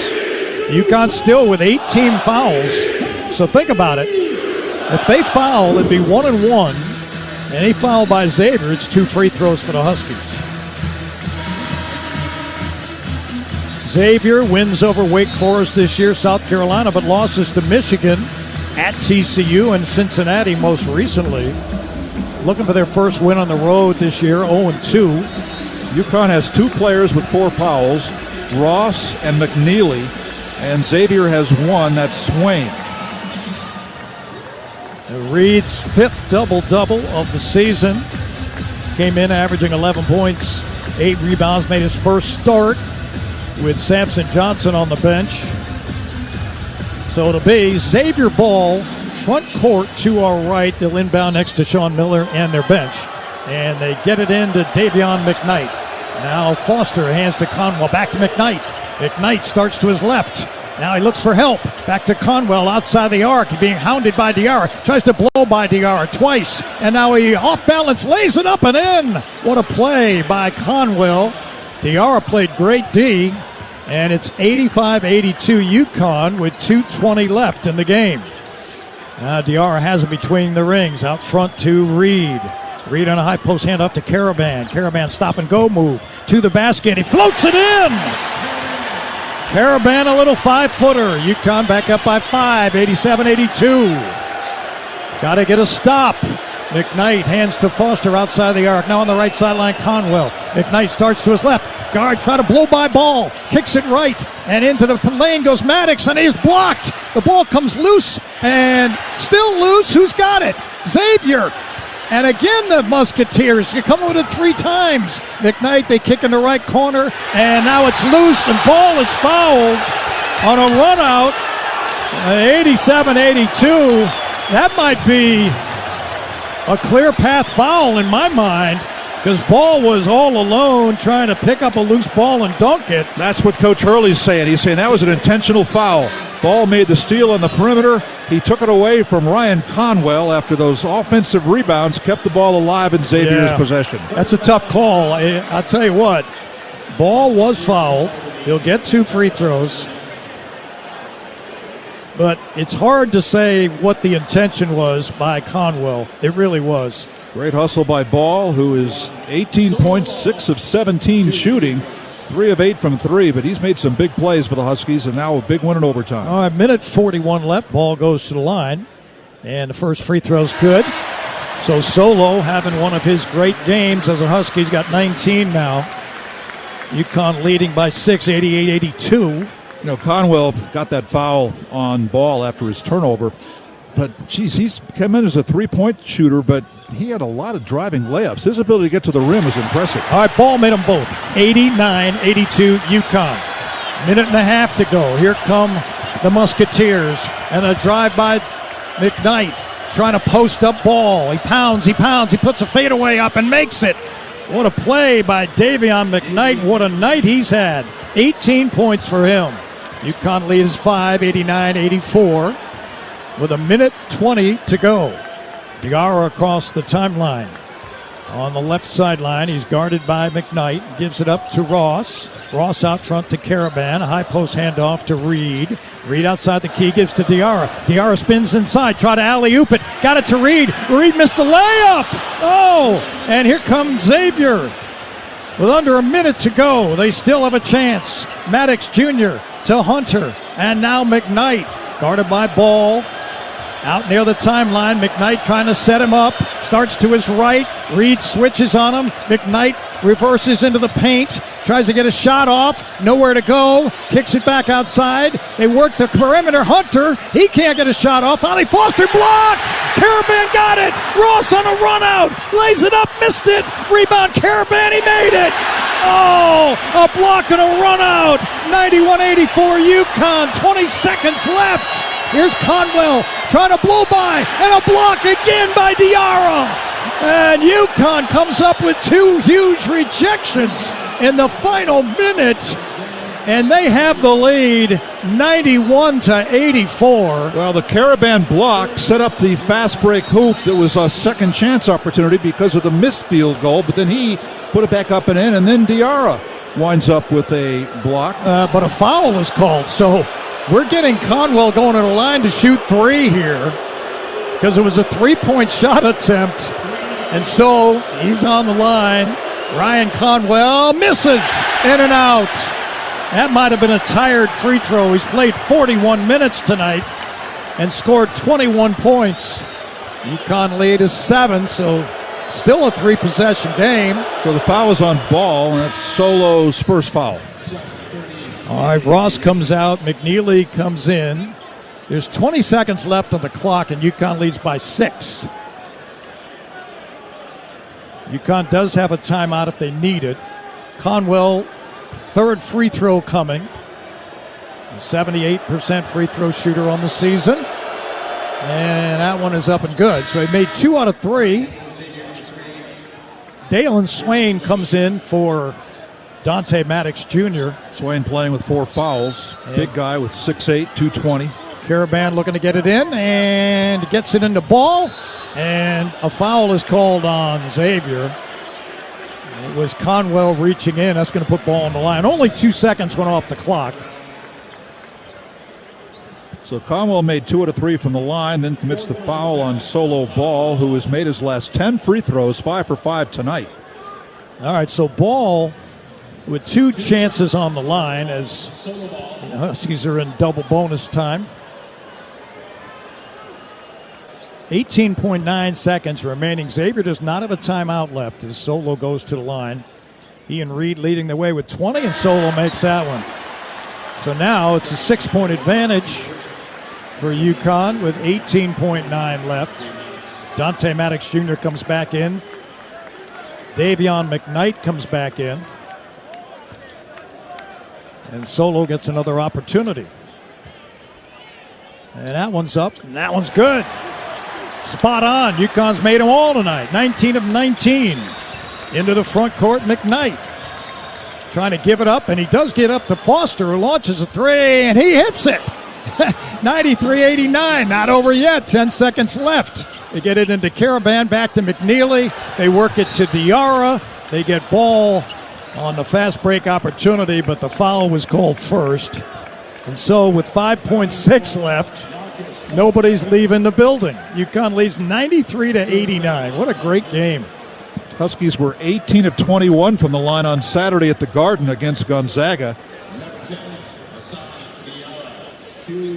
All right, Diarra gets his chance on the line here. Hassan with 11 points on the free throw line. Again, Xavier doesn't have a timeout left. Diarra's free throw no good, front rim. So they need this one to make it a 5-point game.